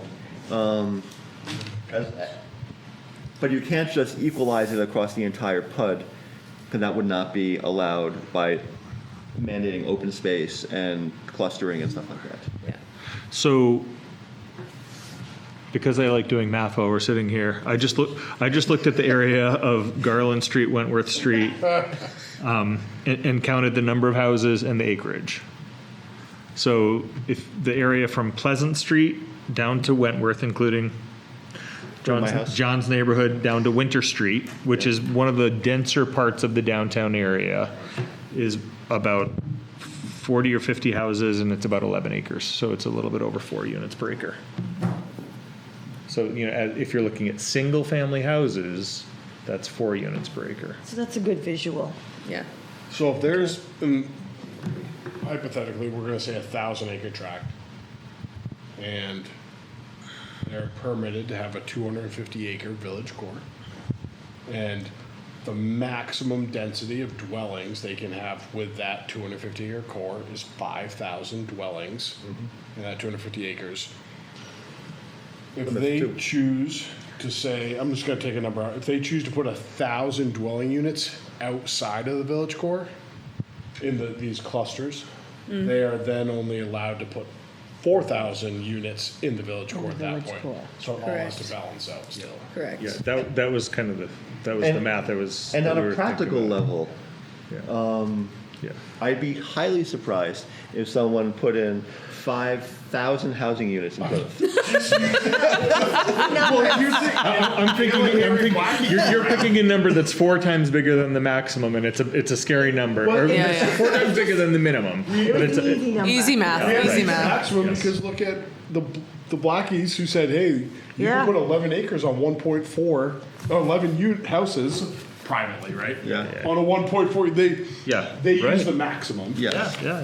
And then they ask us if this is what you envisioned. And No, I'm just saying, I don't think any sane developer would try to do that right no now. one would have expected 11 houses on 1.4. What did we say this whole No. area was? I really Was it wouldn't like- affect 5,000 This was what, like, units right now, though. wasn't this 3,000 acres? How would you- I think it's 2,500 acres total. Like if you look at the overlay, approximately. This? Yeah. Okay. I did definitely look that up to have some sort of Over number. 10,000 units at like, let's say 3 people per unit average, and 30,000 people are gonna move with the plan. I mean, it's just like there's all the limitations. There's all the other limitations built into the language. I'm joking. I know, but I just want to make sure that we're not getting too Yeah, freaked and out. that's just not where we're I going. was just using it as an example. No, I totally appreciate it. The clarity is super helpful. And I think it's important just to point out the realities of what a developer is actually gonna do versus probably not. Right. Yeah, but I look at that 11 houses on 1.4 acres, and I know the scale is totally different. Like, it's not even comparable, but Well, it's a visual. I mean, it's someone there. it's like, hey, we It's happening. potentially didn't think that you could squeeze that onto that, and it did happen. Right. All right. Where was this? What are you talking about? Blackie's out Is the it end of Crescent? page. It's off of Crescent. is it? Off of Crescent. Oh, the Blackie's, you know. in the back. Yeah, Yes, and they're it's going just- out the It's the- back. it's the At the end of residential Page co-location. Street, I think it is. And they said that theoretically they could put 11. did. No, it's proved. It's, Oh, that is right. Yeah. Yeah. Yeah. I remember. I know. yeah. I remember. They've done a pretty good job out there. Yeah. That's on the agenda next month. Yes, is- The overlay over there. So, well, let me ask, is everyone content with this for right now? Yeah. And I think we'll pick this up again. I don't think we're all set, but I think we have a really good basis. Making Just say progress. One thing. Please. Since we do have time, since it's like June now, and none of us in this town, I don't think, ever really deal with anything of that scale in terms of like 5 units per acre over like 250, 500 acres. Would it be worth just running by that number, like Joseph, with a planner from another community who might be more used to dealing with those sorts of scales than us, to see if that sounds like a reasonable number? We can see what we can find, yeah, for sure. I mean, Plan Link. yeah, maybe. But I think it's well taken that what is 5 units per acre across a very large area look like? I mean, you can certainly say 7 to 10,000. I mean, we can point you to a lot of single-family subdivisions that are 6,000 to 10,000 square foot lots, but those typically don't include the HUD components that we're looking at. So it's worth looking though and seeing if we can come up with anything good. The other reference here to 5 units per acre is that we do allow in the zoning ordinance a continuing care retirement community, and that is limited to 5 units per acre, which is you can almost think of it as a planned unit development, but only for continuing care retirement, and that's been in our zoning for quite some time. It has a minimum tract area. It allows for flexible placement of units between 25 and 250 dwelling units. Can include staff dwelling units. You have to retain 35% of the area as open space. You need 5 or more residential buildings, but the maximum density across an entire CCRC in the zoning ordinance is 5 units per acre. Do we have any of those? Like, the veterans home is not one of those. No, not to my knowledge. When I think about this kind of density, so actually, let me back up. The area is 2,200 square feet, or 2,200 acres, 2,220 acres. I must have rounded up.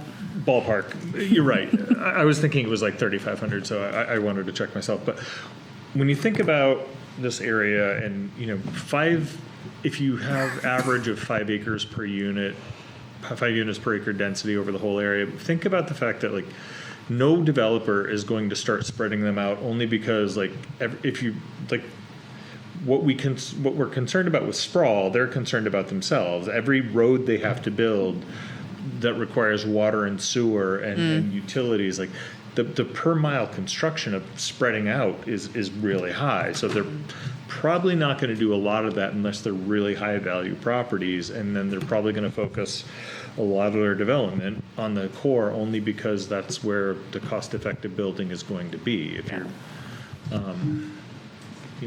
so this is also a ski area, and if they start putting houses everywhere and there's nowhere to ski, then they're That's going to lose not the value there point. too. So they're going to protect the recreational areas first because that's the destination. They're going to figure out what other land is buildable, and they might have a couple fingers of this road is going to have 4 houses, this road is going to have 10 houses, but most of the housing, if you look at the overall thing, I really don't see that they're going to have a problem where they're going to be putting more than 5 acres per unit outside that area. I really can't envision. No, I don't want to. Can I agree with one caveat? Yeah. The overlay, which is intended for recreational purposes and not just skiing, Yeah. encompasses more than just Tenny Mountain. Yeah. It does. It does. So it's not everything that's going to happen there if it does get fully developed out, which is probably a while down the road, if ever. But not everything is focused on the mountain, True. potentially. True. But there's also a lot of elevation in the area, There which is. is going to limit the potential for development, high density development in a lot of areas. At least cheaply. True. As you go towards Hebron, It's steeper. it's steeper, and also how far does, well, I guess, yeah, that's not about town water and sewer. This is something I learned tonight. So it sounds like we're ready to move forward, but maybe iron out some details as we go along the way. I think so, yeah. Yeah. I mean, I think as you said earlier, there were a lot of changes we made that night, and it's hard to feel comfortable with all of them in that short time. So revisiting them now, yeah, we should consider them and consider. I think what we're doing now is healthy. It's good. I agree. There's something crossed my mind. This trend towards mini houses that, like park models and these little houses that are about the size of a shed. And it seems to be a growing trend. Yeah. Another growing trend is also Called block houses, yeah. Block Also houses, modulars. Block houses, which are modular, and they get the. tiny houses. Also modulars is Mod- really taking off, which can be attached to one another or used separately, and you can do all sorts of things really quickly with modulars. And I've even seen like storage Well, units. in the Yeah, negative. they're using those containers. Well, in the negative sense, containers. Yeah. In the positive sense, they don't have to look like containers. No, I'm just saying, they're turning them into houses, and Yeah. they look really Oh, nice. you mean literally? That's, Okay. yeah, they are. Oh, And they are. really do The look shipping nice. containers. But if you're trying to comply with our state's energy code and a shipping container, it's going to be a real challenge. But a modular, on the other hand. Yeah, modulars can do it. Where are you seeing shipping container houses? Because I'm thinking I've seen them Seattle. up in Thornton. Yeah, I know. They're not in this. It's a new trend. It really, I've seen. Seattle and middle of the Louisiana is where desert. I've seen them. I've seen them in Rumney Thornton. has a couple popping up. Rumney does? Houses? Uh-huh. Yeah. They're like Airbnbs that are. They're taking something like that and making, Yeah, it's Wow. I've been in people that, I mean, it's, in a flood. people have taken Quonset huts and converted them to houses. I mean, Yurts. Quonset huts too. Yeah. But I mean, There's a company that sells shipping containers, Yeah. probably. right. Up and down the East Coast, they're actually now having the shipping containers made at the factories that make them overseas, Yeah. intended as For houses. housing. Like they're changing the C channel to square tubing, like they're making changes from when they're built because it's Do they ship them in even bigger shipping containers? the standard size, ISO size, I believe. Ship No, shipping I'm ships. just making a joke. Yeah, they really, it's a big thing. If everyone's comfortable with this where we are right now, we'll table it. I'm gonna be living in But, tiny you know, I houses. think we've done some good work on it and continue to move forward and look at it further. Yeah. Okay. Any other comments on it before we move on to the Fairgrounds Road Overlay District? I can try to make some notes of what the planning board discussed tonight, and then for next time we're ready to discuss this, I can have, if the board would like it, basically another document that has comment calling out what were the key items of discussion, where were the key points of consideration, This maybe. table was really helpful. Yeah. Oh, good. I think that'd be great. Thank you, Joseph. Yeah. Okay, let's see here. So we will move on to Fairgrounds. Fairgrounds Road Residential Overlay District. Prepare your papers.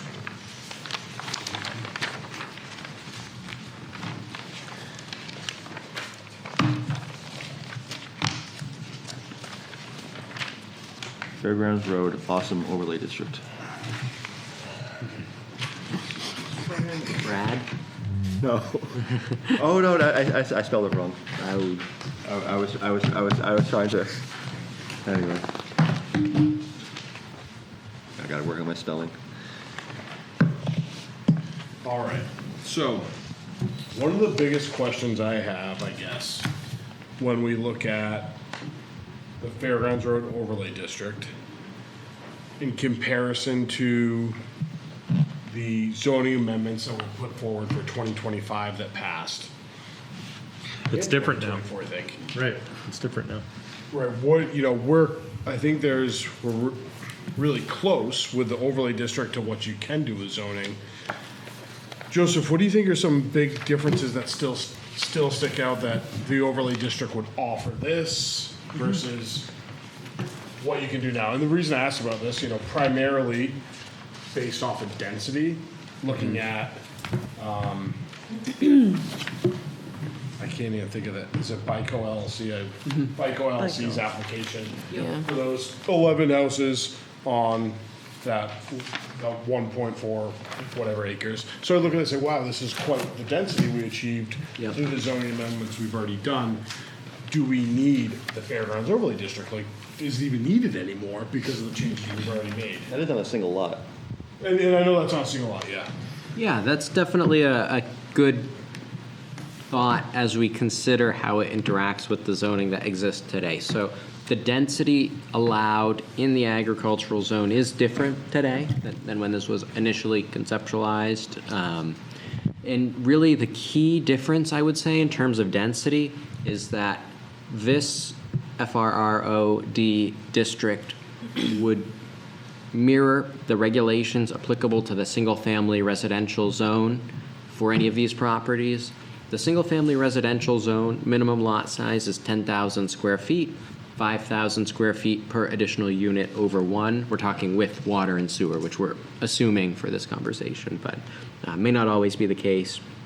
In any event, that the current requirements in the agricultural district is 40,000 square feet minimum lot size, but with each additional unit requiring 2,500 square feet of additional lot size per unit. So when we're talking actual units per acre density, you can build a fair bit of density under the current standards. The key difference is that the minimum lot size is lower, so you could subdivide individual single-family home lots of over 10,000, of only 10,000 square feet under the FRRO district. Whereas in the ag zone, your minimum lot size would be 40,000 square feet, though you could still, through some other tools, put more units on that lot, or a larger number of units per acre than you could have previously. So your density is not 1 unit per acre. It can be higher, as we saw with the BICO development. But really, that density or the amount of lot size required for your first unit is really the difference between the two. And you can subdivide down to 10,000. Yeah, okay. Can I ask a couple background questions? You said, what changes to the zoning are you talking about with the underlying zoning? Correct. This was the ones that were made out of the HOP project initially, so not the most recent zoning amendment, but the ones before that, where the lot sizes, minimum lot sizes in many districts changed, as well as the amount of additional square footage per unit. We basically went from a pretty, I would say, non-intuitive way of calculating how much lot size is needed for situations where you have more than 1 unit per lot. For 1 and 2 family, it was tied to your minimum lot size. For a 3 to 6 family, it was tied to kind of a flat, specific number, and it didn't actually scale, very cleanly per unit. So we basically replaced that throughout the zoning ordinance with each district has a minimum lot size and an amount of additional square footage that that lot has to have to accommodate each unit over one, to kind of streamline and make all the districts internally consistent as far as how that lot size scales. Because actually there were some situations where by the regulations that existed, you know, a three-family would require actually less, a smaller lot than a two-family. And it was just because of how the density calculations worked in the old zoning. We changed that, and now it's the same.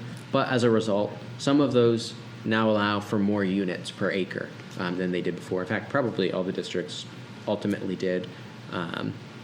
If I had to guess, though I don't have that calculation handy.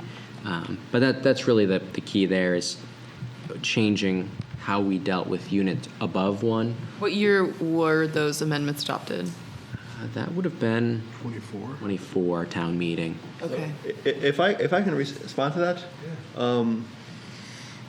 I think one of the things we heard during the first HOP process, and I know many people reminded me of this because I sometimes push back against this, was the preference that people have for the traditional ownership model. And to get a higher density in the single, in that area,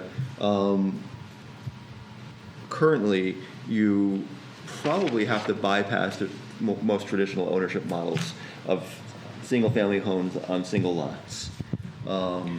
So this would allow you to keep getting more density as you currently can, but usually by, like the Blackie development, where it's, you know, a co-location on a single lot that's owned by a separate owner, or cluster developments, or whatever you're going to do. This would allow you, just as you know, Joseph was saying, to subdivide and have a more traditional ownership model of a single home on a single lot of a much smaller size, which we heard a lot of people like, but is very difficult to build affordably. And it's still going to be difficult to build affordably, but maybe a little bit less so by having a smaller lot size. I have one more background question. That's helpful, though.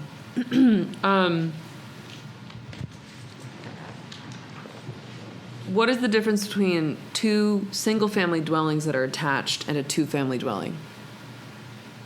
Functionally, they can be the same thing, but don't have to be. So a two-family dwelling will have, is a building which has two dwelling units in it, and that can be stacked. You can have one door that you go in to a common hallway, and there's a unit on each side. A single-family attached of two units. Have to have each separate unit doors. Has to have a separate entrance at grade, and it can't be over, basically. It has to be side by side, townhouse style. Great, thank you. You have to share a wall that goes like straight through. As opposed to Like a duplex. sharing a ceiling or something. Right. Sharing. Okay, great, thank you. Joseph, under the use regulations, for the ADUs, shall be permitted by special exception and they're fraud.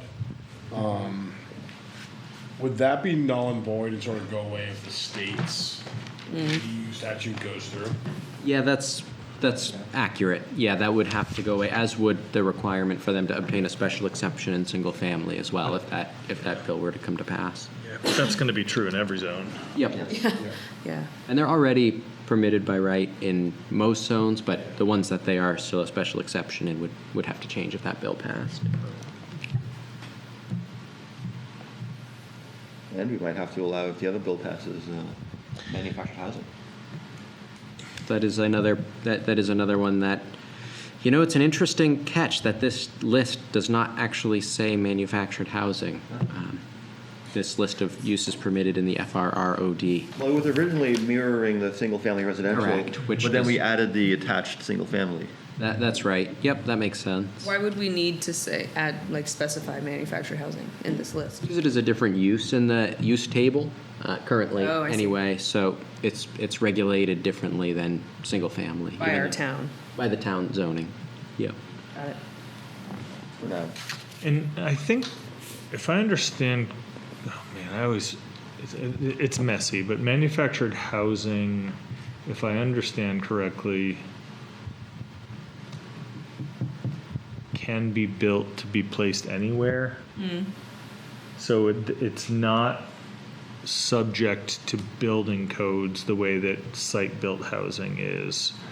So it becomes an affordability issue. Like, I believe that you can take, I think a lot of manufactured housing is built for climate zone 4, which is like Virginia.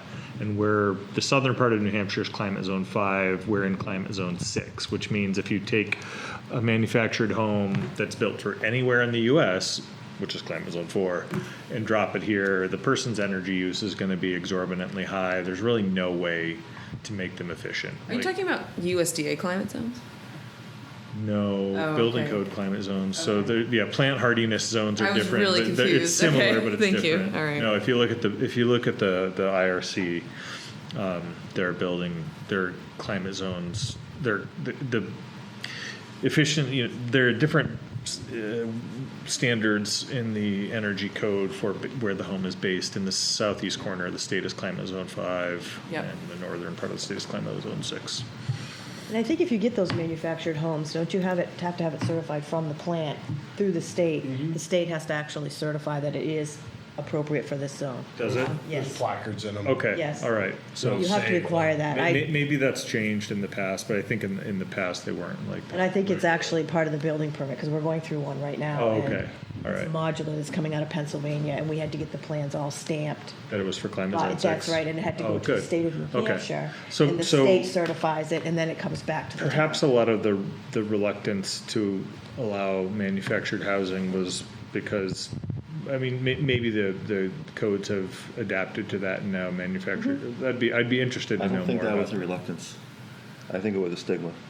There is stigma, but at the same time, I mean, a lot of manufactured housing is more efficient. It's better than it used to be. It's more It efficient definitely is. construction. It is more efficient construction. It definitely is, and people are turning to that more and more. That's coming back. How do I you mean- draw the line between mobile homes and manufactured housing? They don't. Yeah, The manufactured. foundation would be the biggest Wheels? dictating. So a manufactured home, you have to be a little careful. If it's stamped by HUD, it's a manufactured home. If it's built prior to the point at which HUD started doing the inspections, it's a mobile home. Yeah. Manufactured is a newer definition, and if it's so, most likely if it's built prior to whatever that cutoff date was, when HUD started issuing those stamps. That's actually, do we have it in our zoning? We actually don't even have mobile home anymore in our zoning. What about manufactured to modular? And a modular is a single family. Yep, modular is a construction technique for a single family home, and a manufactured house is any structure transportable in one or more sections, which in the traveling mode is 8 body feet or more in width and 40 body feet or more in length, So that or could when be erected right. on site is 320 square feet or more, and which is built on a permanent chassis and designed to be used as a dwelling unit with or without a permanent foundation when connected to the required utilities, which include plumbing, heating, and electrical systems contained therein. Manufactured housing, as defined in this section, shall not include pre-site built housing as defined in RSA 67431A. So that would be modular. Actually, one It's the one is frame. a, The frame. It's the frame. well, That's not the only thing. legally, one is As a a use. frame. If I'm, Permanent chassis. if I'm Yeah. understanding correctly, one is a use and one is a building method. Correct. Yeah, manufactured, Interesting. that's a good distinction too, because, yeah, manufactured housing is in our table of uses as separate from single-family dwelling. Modular homes can't. Is a can't type be. of It's a, single. it's a type of single-family, exactly. It's really interesting. Or a type of multifamily, if you put it. Well, it could be. Yeah, Could be. right. Yeah, that permanent chassis is really the only thing that stands out. So a few years ago, I mean, through the work I do, I was exposed to this. There's a company in White River that builds super insulated modular, like stick-built modular homes, but they're really energy efficient. Like, so energy efficient, you can put like a 6 kW array on the roof and they're zero energy. And they're basically the same footprint as a modular trailer, a single wide. So where's that gavel? think we're getting off. Yeah, that's fine. Let's get back on track. So you're not But interested my, in my that? point, my point is Please finish your train there's of thought. interesting energy efficient construction that's, Right. that's somewhat affordable and locally made, which is actually, Yep. Thank you for sharing that.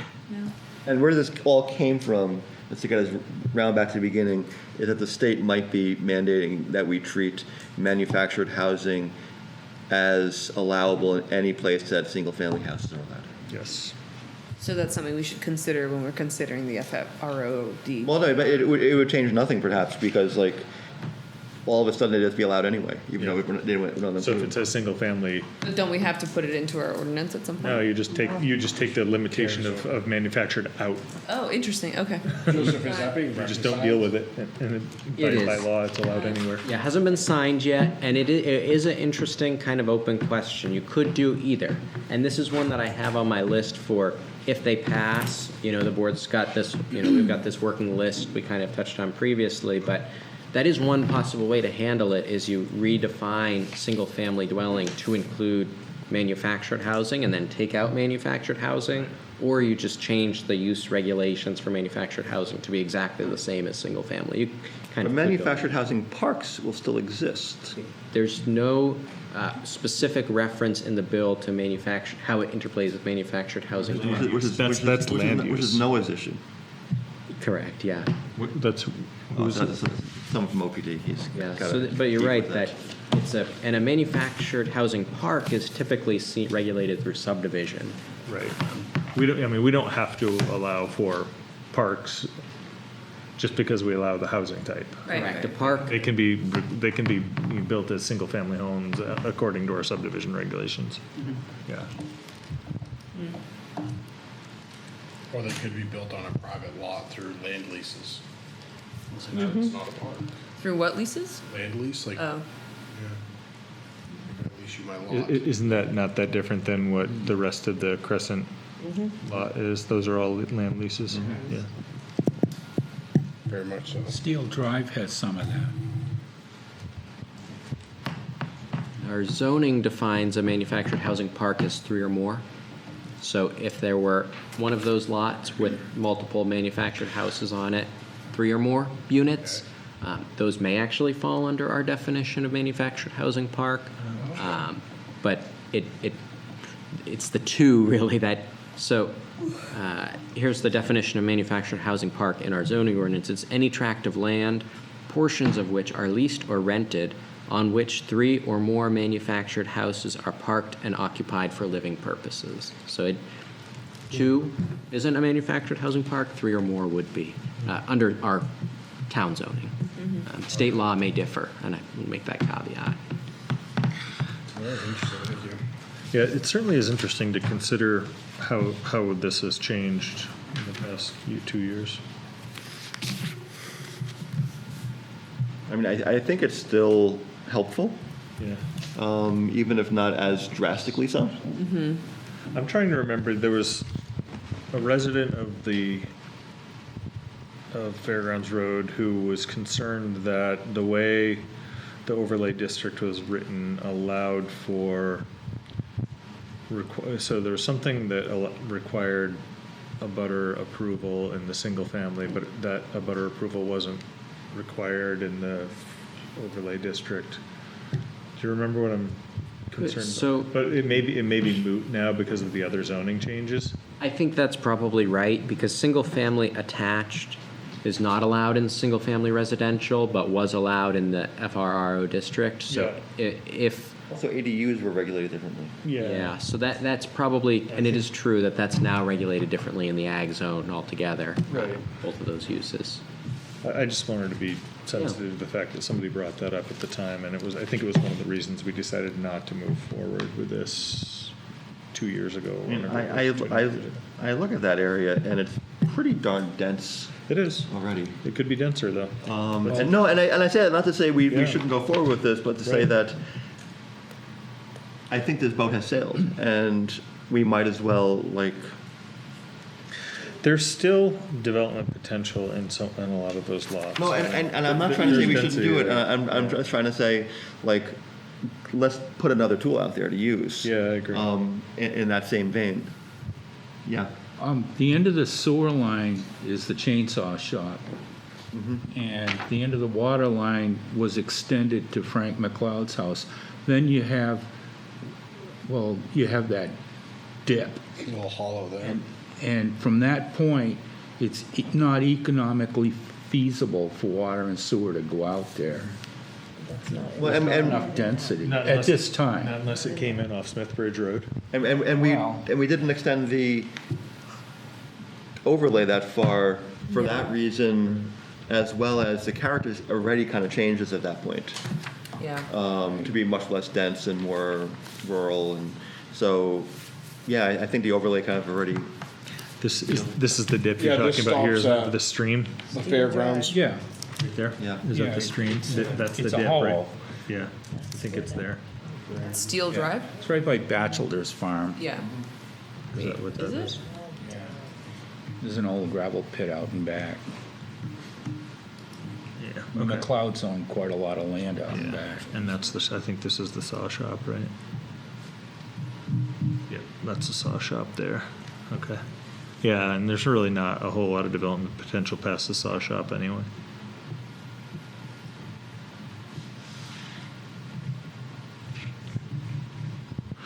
I mean, I'm okay going forward with this. I like it. I think it still provides a few extra tools, especially for more traditional ownership models that people like, and I like the density as is out there with the new regulations we did in 2024, but that's not to mean that it doesn't offer more tools. like I said, a lot of that extra density requires putting more units on the same lot. And some people want their own lot, and There's a lot of land,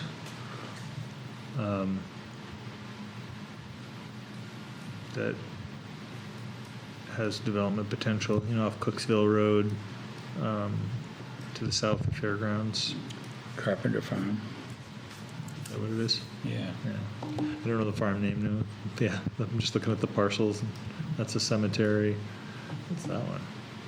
Anyway, yeah, there's potential development. Actually, out there. this land between the chainsaw shop and the church and Yeah. all the way up to the Campton line, all up, back up through there to the fairgrounds. Right. And then Hilt Spot, that big chunk of land there Avery from the Avery farm. Then there's that parcel that we approved the storage units on. That could be, those weren't built. That could be redeveloped for housing. On the Yeah, inside they of it. already have a mobile home park in back of it. Right.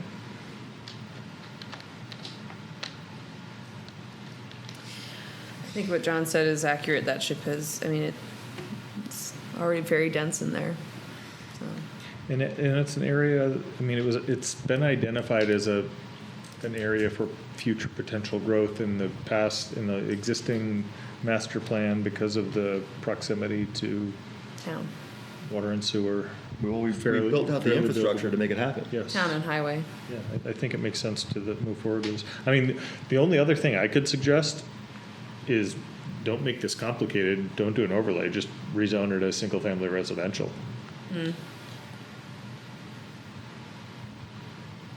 I mean, just to play devil's advocate and propose something else, why give them an option? Just say, no, this is all now single-family residential, same as other single-family residential areas of town. I would say. It might so any existing agriculture would be grandfathered and could be continued. I would actually say because the ag zone and the underlying zoning actually allows for more flexibility Yeah, it does. and more options than would be allowed in a single-family residential. And I think that extra flexibility, just in addition to actually having farms still there, which granted would be grandfathered in, but like, I wouldn't want there to be not the possibility of there being farms as well. yeah. No, I agree. It is or any sort of other, Perhaps if that were going to be the case, maybe the thing to do would be to look critically at, any agriculturally valuable land and leave that in the ag zone, but The problem is I think the overlay works.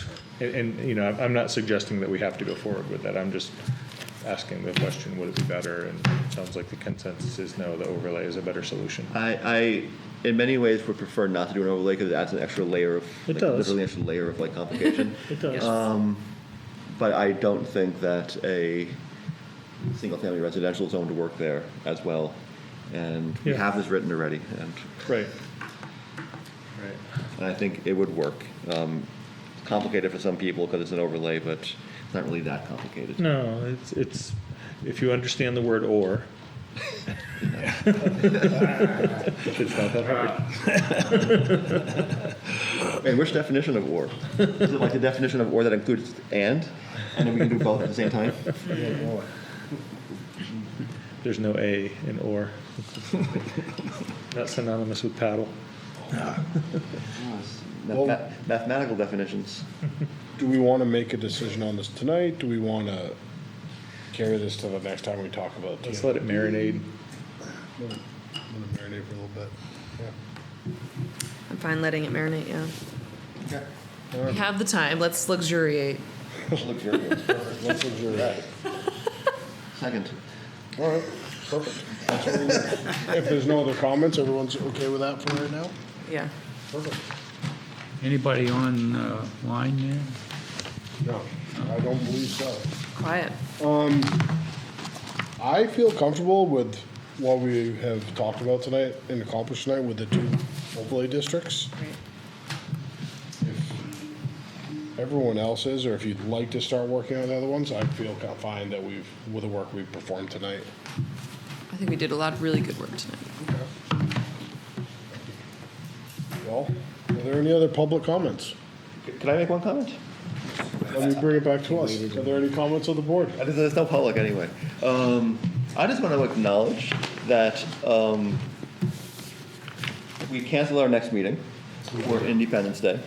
And I also want to acknowledge that we're having a meeting today on what is sometimes considered our alternative or second Independence Day, Juneteenth.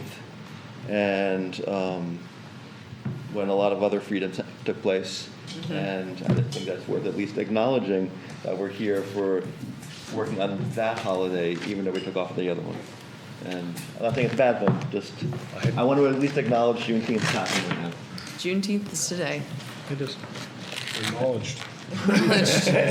It did not occur to me when we chose not to meet on the 3rd that we would be making a decision to deliberately meet on this day, so I support that acknowledgement. Perfect.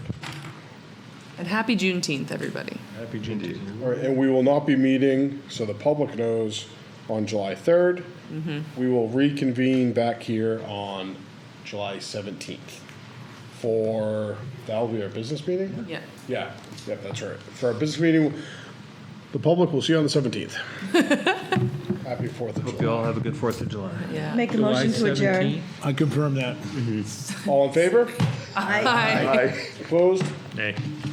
Abstention.